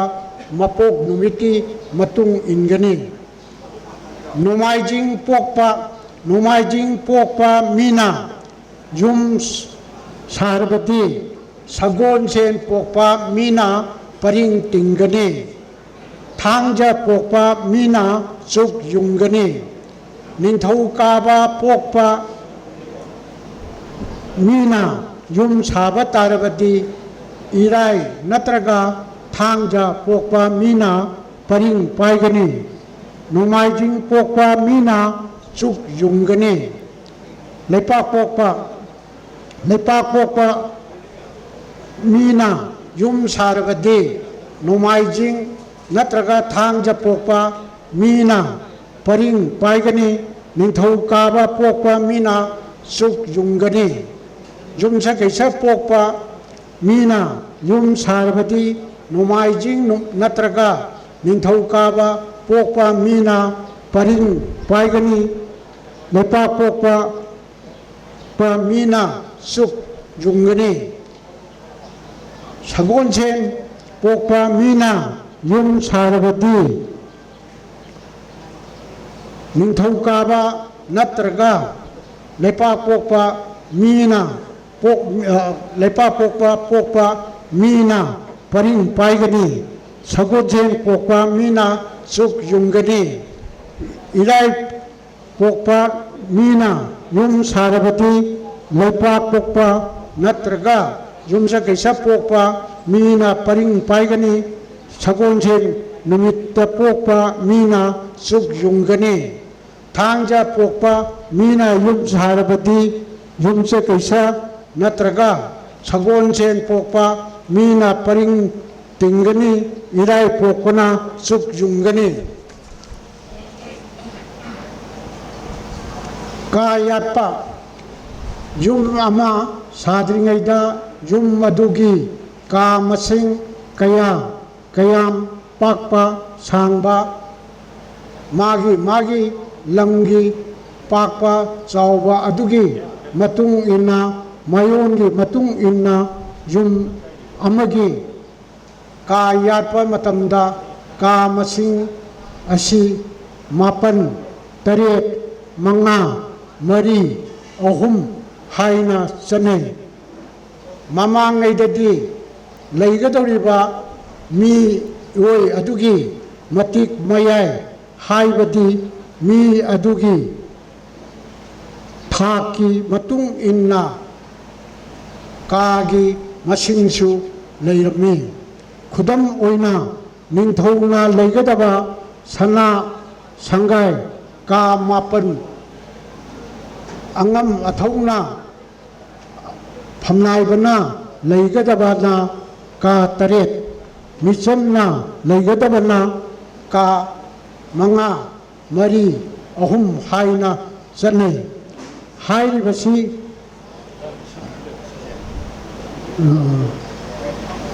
ꯂꯥꯏꯈꯟ ꯇꯥꯕ ꯌꯨꯝꯖꯥꯎ ꯁꯥꯕꯒꯤꯅꯤ ꯑꯗꯨꯕꯨ ꯍꯧꯖꯤꯛꯀꯤ ꯃꯇꯝꯗ ꯂꯥꯏꯈꯟ ꯇꯥꯕ ꯑꯃꯗꯤ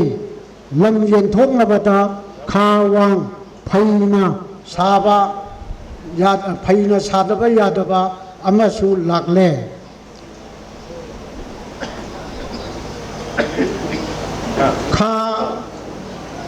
ꯈꯥ ꯑꯋꯥꯡ ꯃꯥꯏꯀꯩꯗ ꯐꯩꯅ ꯁꯥꯕ ꯇꯥꯔꯕꯗꯤ ꯌꯨꯝꯒꯤ ꯀꯥ ꯌꯥꯠꯄ ꯇꯥꯔꯕꯗꯤ ꯃꯌꯥꯏꯒꯤ ꯀꯥꯅ ꯈ꯭ꯋꯥꯏꯗꯒꯤ ꯆꯥꯎꯒꯅꯤ ꯂꯥꯏꯅꯤꯡꯊꯧ ꯁꯅꯥꯃꯍꯤꯒꯤ ꯀꯥꯅ ꯑꯣꯏꯒꯗꯕꯅ ꯃꯈꯥ ꯏꯊꯪ ꯊꯪꯕꯗ ꯈꯔ ꯄꯤꯛꯀꯅꯤ ꯏꯃꯥ ꯂꯩꯕꯦꯟ ꯁꯤꯗꯕꯤꯒꯤ ꯀꯥꯅ ꯈ꯭ꯋꯥꯏꯗꯒꯤ ꯆꯥꯎꯅ ꯊꯝꯒꯅꯤ ꯑꯋꯥꯡ ꯏꯊꯪ ꯊꯪꯕ ꯀꯥꯅ ꯈ꯭ꯋꯥꯏꯗꯒꯤ ꯄꯤꯛꯀꯅꯤ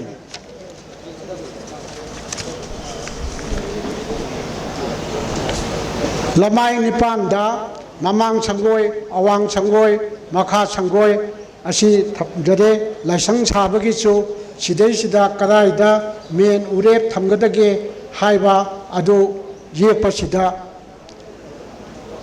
ꯌꯥꯎꯖꯔꯦ ꯑꯗꯨꯒ ꯂꯥꯏꯁꯪꯒꯤꯁꯨ ꯀꯗꯥꯏꯗ ꯃꯦꯟ ꯎꯔꯦꯞ ꯊꯝꯒꯅꯤ ꯍꯥꯏꯕꯗු ꯏꯗꯨꯅ ꯌꯥꯎꯔꯦ ꯃꯔꯨ ꯑꯣꯏꯅ ꯑꯩꯈꯣꯏꯒꯤ ꯊꯧꯔꯝꯒꯤ ꯁꯣꯟꯅꯄꯨꯡ ꯑꯁꯤ ꯃꯈꯜ 2 ꯁꯨꯏ 2 ꯍꯥꯏꯕꯗꯤ ꯂꯩꯀꯥꯏ ꯑꯃꯗ ꯂꯥꯟꯅ ꯊꯧꯔꯝ ꯂꯩꯍꯨꯟ ꯐꯤꯔꯣꯏ ꯑꯃꯗꯤ ꯀꯨꯝꯑꯣꯟ ꯇꯧꯕ ꯃꯇꯝꯗꯤ ꯂꯩꯀꯥꯏ ꯑꯃꯠꯇꯒꯤ ꯊꯧꯗꯣꯛꯅꯤ ꯑꯗꯨꯒ ꯍꯩꯖꯤꯡꯄꯣꯠ ꯄꯨꯕ ꯋꯥꯔꯣꯏꯄꯣꯠ ꯄꯨꯕ ꯂꯨꯍꯣꯡꯕꯗꯅ ꯂꯩꯀꯥꯏ 2ꯒꯤ ꯊꯧꯗꯣꯛꯅꯤ ꯑꯗꯨꯅ ꯑꯁꯤꯗ ꯊꯧꯗꯣꯛ ꯑꯁꯤꯗ ꯑꯩꯈꯣꯏꯒꯤ ꯐꯝꯐꯝ ꯈꯦꯠꯅꯩ ꯑꯍꯥꯟꯕꯒꯤ ꯊꯧꯗꯣꯛ ꯂꯥꯟꯅ ꯊꯧꯔꯝꯅ ꯆꯤꯡꯕꯗꯗꯤ ꯃꯈꯥꯔꯣꯝ ꯊꯪꯕ ꯃꯥꯏꯀꯩ ꯐꯝꯃꯦꯜ ꯑꯁꯣꯝꯗ ꯑꯍꯟꯁꯤꯡ ꯐꯝꯒꯅꯤ ꯑꯗꯨꯒ ꯑꯋꯥꯡꯂꯣꯝꯗ ꯐꯝꯃꯦꯜꯂꯣꯝꯗ ꯐꯝꯃꯤꯕ ꯑꯍꯟꯁꯤꯡꯒꯤ ꯃꯈꯥ ꯇꯥꯕꯁꯤꯡꯅ ꯑꯋꯥꯡꯂꯣꯝ ꯐꯝꯒꯅꯤ ꯑꯋꯥꯡ ꯐꯝꯃꯤꯕꯗꯨꯒꯤ ꯃꯈꯥ ꯇꯥꯕꯅ ꯅꯍꯥ ꯐꯝ ꯍꯩꯕꯁꯤꯗ ꯐꯝꯒꯅꯤ ꯇꯧꯏꯒꯨꯝꯕꯁꯨꯡ ꯉꯁꯥꯏꯒꯤ ꯂꯨꯍꯣꯡꯕ ꯍꯩꯖꯤꯡꯄꯣꯠ ꯄꯨꯕ ꯋꯥꯔꯣꯏꯄꯣꯠ ꯄꯨꯕꯗꯗꯤ ꯃꯈꯥ ꯊꯪꯕꯅ ꯅꯨꯄꯤ ꯃꯌꯨꯝꯗ ꯐꯝꯒꯅꯤ ꯃꯈꯥ ꯑꯋꯥꯡ ꯊꯪꯕꯅ ꯅꯨꯄꯥ ꯃꯌꯨꯝꯅ ꯐꯝꯒꯅꯤ ꯑꯗꯨꯒ ꯃꯃꯥꯡ ꯊꯪꯕ ꯅꯍꯥ ꯐꯝꯗꯗꯤ ꯂꯩꯀꯥꯏ ꯑꯅꯤꯃꯛꯀꯤ ꯍꯥꯏꯕꯗꯤ ꯅꯨꯄꯤ ꯃꯌꯨꯝꯒꯤ ꯅꯨꯄꯥ ꯃꯌꯨꯝꯒꯤ ꯄꯨꯟꯅ ꯐꯝꯃꯤꯟꯅꯕ ꯌꯥꯏ ꯑꯗꯨꯅ ꯑꯩꯈꯣꯏꯒꯤ ꯁꯣꯟꯅꯄꯨꯡ ꯑꯃꯗ ꯂꯩꯒꯗꯕꯁꯤ ꯑꯩꯈꯣꯏꯒꯤ ꯁꯤꯗ ꯂꯩꯔꯤꯕ ꯁꯪ ꯑꯁꯤ ꯃꯈꯣꯡ 9ꯅꯤ ꯃꯈꯣꯡ 9 ꯑꯁꯤ ꯀꯅꯥ ꯀꯅꯥꯅꯣ ꯍꯥꯏꯕꯗꯨ ꯑꯩꯈꯣꯏꯅ ꯁꯤꯗꯁꯨ ꯊꯦꯠꯆꯔꯤ ꯑꯗꯨꯒ ꯁꯤꯗ ꯏꯔꯤꯕꯁꯤ ꯑꯁꯣꯏꯕ ꯈꯔꯁꯨ ꯌꯥꯎꯈ꯭ರೆ ꯃꯁꯤ ꯑꯃꯨꯛꯇꯪꯒ ꯑꯩ ꯄꯟꯖꯔꯛꯀꯦ ꯃꯌꯥꯏ ꯊꯪꯕ ꯑꯁꯤ ꯁꯂꯥꯏꯔꯦꯡꯅ ꯂꯩꯒꯗꯕ ꯅꯝꯕꯔ 1 ꯅꯝꯕꯔ 2ꯗ ꯅꯣꯡꯄꯣꯛ ꯆꯤꯡꯈꯩ ꯑꯄꯥꯟꯕ ꯑꯁꯤꯅ 2 ꯁꯨꯕ 3 ꯁꯨꯕꯗ ꯃꯥꯔꯖꯤꯡ 4 ꯁꯨꯕꯗ ꯀꯧꯕ꯭ꯔꯨ ꯑꯗꯒꯤ 5 ꯁꯨꯕꯗ ꯂꯣꯌꯥ ꯂꯥꯛꯄ ꯑꯗꯒꯤ 6 ꯁꯨꯕꯗ ꯊꯥꯡꯖꯤꯡ 7 ꯁꯨꯕꯗ ꯈꯥꯅ ꯆꯥꯎꯕ ꯋꯥꯡꯄꯨꯔꯦꯟ 9 ꯁꯨꯕꯗ ꯄꯅꯝ ꯅꯤꯡꯊꯧ 8 ꯁꯨꯕꯗ ꯅꯣꯡꯄꯣꯛ ꯅꯤꯡꯊꯧ ꯑꯁꯤ ꯑꯣꯏꯒꯗꯕ ꯑꯗꯨꯅ ꯃꯗꯨꯃ ꯆꯨꯝꯊꯣꯛꯄꯤ ꯑꯣꯏꯅ ꯊꯝꯖꯒꯦ ꯍꯧꯖꯤꯛ ꯌꯨꯝ ꯁꯥꯕꯒꯤ ꯃꯇꯥꯡ ꯑꯁꯤꯗ ꯌꯥꯝꯅ ꯉꯁꯥꯏ ꯑꯇꯩꯅꯁꯨ ꯄꯟꯅꯗꯕ ꯑꯃꯅ ꯌꯥꯝꯅ ꯃꯔꯨꯑꯣꯏꯕ ꯑꯃ ꯂꯩꯔꯤꯕꯁꯤ ꯑꯃꯨꯛꯇꯪ ꯄꯟꯖꯒꯦ ꯅꯥꯎꯐꯝ ꯐꯨꯝꯐꯝ ꯃꯤꯇꯩ ꯑꯩꯈꯣꯏꯒꯤ ꯆꯠꯅꯕꯤꯗ ꯏꯃꯨꯡ ꯑꯃꯒꯤ ꯑꯉꯥꯡ ꯑꯃ ꯄꯣꯛꯂꯛꯄꯗ ꯌꯨꯝꯒꯤ ꯑꯋꯥꯡꯗ ꯃꯈꯥ ꯊꯪꯕꯗ ꯌꯦꯟꯅꯈꯥ ꯗꯥꯏꯔꯤꯗ ꯅꯥꯎꯐꯝ ꯍꯨꯝꯕ ꯑꯁꯤ ꯆꯠꯅꯩ ꯅꯋꯥ ꯑꯉꯥꯡ ꯑꯗꯨꯅ ꯅꯨꯄꯥ ꯑꯣꯏꯔꯕꯗꯤ ꯌꯨꯝꯒꯤ ꯐꯝꯃꯦꯟ ꯃꯈꯥꯔꯣꯝꯗ ꯐꯨꯝꯅꯩ ꯈꯨꯕꯣꯝ ꯑꯃ ꯂꯨꯅ ꯐꯨꯝꯅꯩ ꯀꯔꯤꯒꯨꯝꯕ ꯅꯋꯥ ꯑꯉꯥꯡ ꯑꯗꯨꯅ ꯅꯨꯄꯤ ꯑꯣꯏꯔꯕꯗꯤ ꯑꯋꯥꯡ ꯊꯪꯕ ꯃꯥꯡꯁꯣꯛꯂꯣꯝꯗ ꯐꯨꯝꯅꯩ ꯐꯨꯝꯕꯗ ꯃꯐꯝ ꯃꯄꯥ ꯑꯁꯤ ꯍꯥꯟꯅꯗꯤ ꯑꯩꯈꯣꯏꯅ ꯍꯨꯝꯗꯥꯡꯒꯤ ꯅꯠꯇ꯭ꯔꯒ ꯎꯈꯣꯡ ꯃꯄꯥꯗ ꯂꯧꯅꯩ ꯑꯗꯨꯃꯥꯏꯅ ꯇꯧꯗꯨꯅ ꯑꯩꯈꯣꯏꯒꯤ ꯍꯧꯖꯤꯛꯇꯤ ꯌꯨꯝꯁꯥꯗꯗꯤ RCC ꯕꯤꯜꯗꯤꯡ ꯂꯥꯛꯄꯗꯗꯤ ꯑꯩꯈꯣꯏꯒꯤ ꯕꯤꯝꯒꯤ ꯃꯄꯥ ꯅꯠꯇ꯭ꯔꯒ ꯌꯨꯝꯕꯤꯒꯤ ꯃꯄꯥꯗ ꯐꯨꯝꯒꯗꯕ ꯃꯐꯝ ꯑꯁꯤ ꯑꯣꯏꯐꯗꯦ ꯍꯥꯏꯕꯁꯤꯃ ꯊꯝꯖꯒꯦ ꯑꯗꯨꯒ ꯑꯋꯥꯡ ꯊꯪꯕꯗ ꯑꯣꯏꯔꯁꯨ ꯃꯈꯥꯗ ꯑꯣꯏꯔꯒꯁꯨ ꯑꯉꯥꯡ ꯐꯨꯝꯅꯅꯕ ꯃꯤ ꯌꯥꯝꯕ ꯏꯃꯨꯡꯅ ꯍꯌꯦꯡ ꯑꯉꯥꯡ ꯌꯥꯝꯅ ꯄꯣꯛꯂꯛꯀꯗꯕꯅꯤꯅ ꯅꯥꯎꯐꯝ ꯐꯨꯝꯒꯗꯕꯁꯤ ꯈꯔ ꯁꯥꯡꯅ ꯊꯝꯃꯒ ꯍꯌꯦꯡ ꯑꯃꯨꯛ ꯃꯗꯨꯒꯤ ꯃꯊꯛꯇ ꯄꯀꯥ ꯁ꯭ꯂꯦꯞ ꯍꯥꯏꯕꯒ ꯈꯨꯝꯅꯕꯁꯤ ꯊꯧꯕ ꯆꯨꯝꯃꯤ ꯍꯥꯏꯕꯁꯤꯃ ꯊꯝꯖꯒꯦ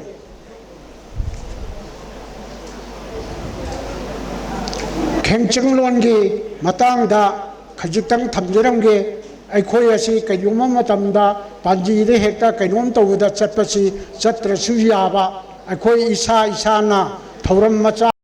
ꯑꯃꯗꯗꯤ ꯏꯁꯥꯅ ꯄꯥꯟꯖꯤ ꯑꯣꯏꯕ ꯌꯥꯕꯒꯤ ꯋꯥꯐꯝ ꯑꯃꯇꯪ ꯈꯦꯡꯆꯪꯂꯣꯟꯒꯤ ꯋꯥꯔꯣꯜ ꯈꯔ ꯏꯁꯥꯒꯤ ꯌꯨꯝꯒꯤ ꯆꯍꯤ ꯑꯁꯤ ꯌꯨꯝ ꯁꯥꯕ ꯃꯤꯡꯆꯠ ꯂꯩꯕ ꯌꯦꯡꯒꯦ ꯈꯨꯗꯝ ꯏꯁꯥꯒꯤ ꯆꯍꯤ 82 ꯁꯨꯔꯦ ꯅꯨꯃꯤꯠ ꯊꯕꯥꯜ ꯇꯤꯟꯁꯤꯜꯂꯒ ꯃꯇꯝ ꯀꯧꯕ ꯂꯥꯏ ꯑꯍꯨꯝ ꯍꯥꯏꯕꯗꯤ ꯃꯉꯥꯡ ꯂꯨꯋꯥꯡ ꯈꯨꯃꯟ ꯑꯍꯨꯝꯅ ꯄꯨꯔꯤꯔꯣ ꯅꯨꯃꯤꯠ 8ꯅꯤꯅ ꯌꯦꯟꯊꯣꯛꯂꯣ ꯑꯔꯦꯝꯕ ꯑꯗꯨ ꯑꯃ ꯅꯠꯇ꯭ꯔꯒ 3 ꯅꯠꯇ꯭ꯔꯒ 5 ꯂꯦꯝꯂꯕꯗꯤ ꯃꯤꯡꯆꯠ ꯃꯤꯡꯐꯥꯎ ꯆꯠꯂꯨ ꯍꯥꯏꯕ ꯂꯩꯌꯦ ꯌꯨꯝ ꯁꯥꯋꯣ ꯑꯅꯥ ꯑꯌꯦꯛ ꯂꯩꯔꯣꯏ ꯂꯥꯏꯕꯛ ꯐꯕ ꯆꯍꯤ ꯑꯣꯏꯒꯅꯤ ꯊꯥꯒꯤ ꯆꯩ ꯀꯥꯕ ꯅꯨꯃꯤꯠ ꯋꯥꯛꯆꯤꯡꯗ ꯏꯔꯥꯏ ꯊꯥꯡꯖ ꯅꯣꯡꯃꯥꯏꯖꯤꯡ ꯆꯩ ꯀꯥꯏ ꯐꯥꯏꯔꯦꯟꯗ ꯅꯣꯡꯃꯥꯏꯖꯤꯡ ꯌꯨꯝꯁꯀꯩꯁ ꯁꯒꯣꯜꯁꯦꯟ ꯀꯥꯏ ꯂꯝꯇꯥꯗ ꯁꯒꯣꯜꯁꯦꯟ 이라이 탕자 까이 서지부다 탕자 노마이징 닝터우까바 까이 갈렌다 레파꼬파 юм석의사 서곤첸 잉하다 이라이 탕자 노마이징 잉엔다 닝터우까바 юм석의사 서곤첸 까이 타완다 서곤첸 이라이 탕자 까이 랑버든다 노마이징 닝터우까바 레파꼬파 저이까이 메라다 юм석의사 서곤첸 이라이 까이 희양게이다 탕자 노마이징 닝터우까바 저이까이 보이누다 레파꼬파 юм석의사 서곤첸 저이까이 저이까바 누미따 아파바 타박 타우람 저이까바 아파바 오래 삐레 망마이 짝바 나사이기시다 저이까라가수 망마이 짝바 누미 짝바 하이바마 fataba amal leiri mera thadadi mangmai chaichi mera ne wakching ne asi train thoini panba kuntari ni panba asi mamai chae phairen amasung kalenda mari ni panba taramapan ni panba mangmai chae sajibu da ingenda tarukni natraga kumathoi ni panba mamai chae ingada 잉아 아마송 랑문다 니파니 판바 굴lum베니 판바 자에 타완다 희양게이다 따라니 아마송 구마니 판바 자에 पोइनु लमतादा निनी Panba कुंतरीनी पानबदा चाए मांगमई चाकपा नुमिता पोकपा अंगांग दी सोरेन ओइगल्ली हिंगलबदी हिंचा याइतंबी ओइगल्ली अदुगा मही मसिंग तंबा हौरबसु मही की मही चाबा फंगदे नहुत नारेंग तौरबदी तुरे इरे चेली मांगमई चाकपा नुमिता यता दुना नाखरबदी हिंगलीदे नुमित चाकपना अमसुंग थवामिचाक चाकपा तरे त्राइंथोइनी नत्रगा कुंतरेनी पानबा नुमाइजिंग ओइरबदी मांगमई चाए तरामाथोय कुंतरुनी पानबा निंथौ काबा ओइरबदी चाए तराहुंदोय नत्रगा तरा मंगानी पानबा लेपा कोपा ओइरबदी चाए हुमनी नत्रगा तरा तरुनी पानबा जुमजे कैसा ओइरबदी चाए मरीनी नत्रगा कुमाथोइनी पानबा सगोनसे ओइरबदी चाए निनी नत्रगा तरा तरेनी पानबा इराय ओइरबदी चाए तरे नत्रगा कुंतरुनी पानबा थांजा ओइरबदी चाए नुमित अमसों थवामिचाक चाकपा असी यामना फत्तबा अमा ओए नुमित अमसों थवामिचाक चाकपा नुमित्ता थिबिकसी अफब थबक तहोइदे मरम असिना अइना समना हाइजनिंगबदा अहानबगी चै काबा नुमितुदी ओइरबा अदुगा अनि सुबगी बीगा सीगा असी ओइदबसे ख्वाइदगी फबा नुमितनी हाइना पांजी येंद्र भाउदे यारबा नुमितनी तौबदगी मयामना चै काबा ngakta लौनै चै काबा नुमित ओइजरगा सु नुमित असी थवामिचाक चाकपा नुमित चाकपा असी लेरगदी फत्ते हाइना थमजबनी अरोइबा ओइना ngasiगी वर्कशॉप असिदा वारोल कया पिबिखिबा फोंदोकपिखिबा अमदे होरेन वाहंग पाखुम तौबीरकदबा मयामगी पुनमकपु लाइंथौ सनामई टेम्पल बोर्ड मफमदगी इकाई खुनबु चै मखोइनवा थमकपा वाहंग पाखुमदी होरेन पीबा मतम लेरगना नसी पिजगे करिगुंबा पीबा ngamdragana कोई वाहंगसिंग वायेसिंग अदु थंबीरमु अदुगा अखोइना पेनेन डिस्कशन अमा नुमित खरनीगी मतुंगदा अखोइ पेनेन डिस्कशन अमा तौथोगा मदुदा लौथोको याबा लौथोकनी हाप याबा हपचिनगनी अमदी लैपा मयामना पिबिरंबा वारे वाचुम अदु लैपाकी ओइना पुथोकनबा होनजगे अदुना पुनमकपु इमा लेमलेन सीदबी अमसों लाइंथौ सनामैना थौजान पीबे ओइरसनो लाइंथौ सनामैना याइफरे अनिचुबा सेशन की मतंग हिदा कोई मितई युमसा कांगलोन की असिदा मरिक चुंबा वाफम थंबीरबा मतुंगदा कोई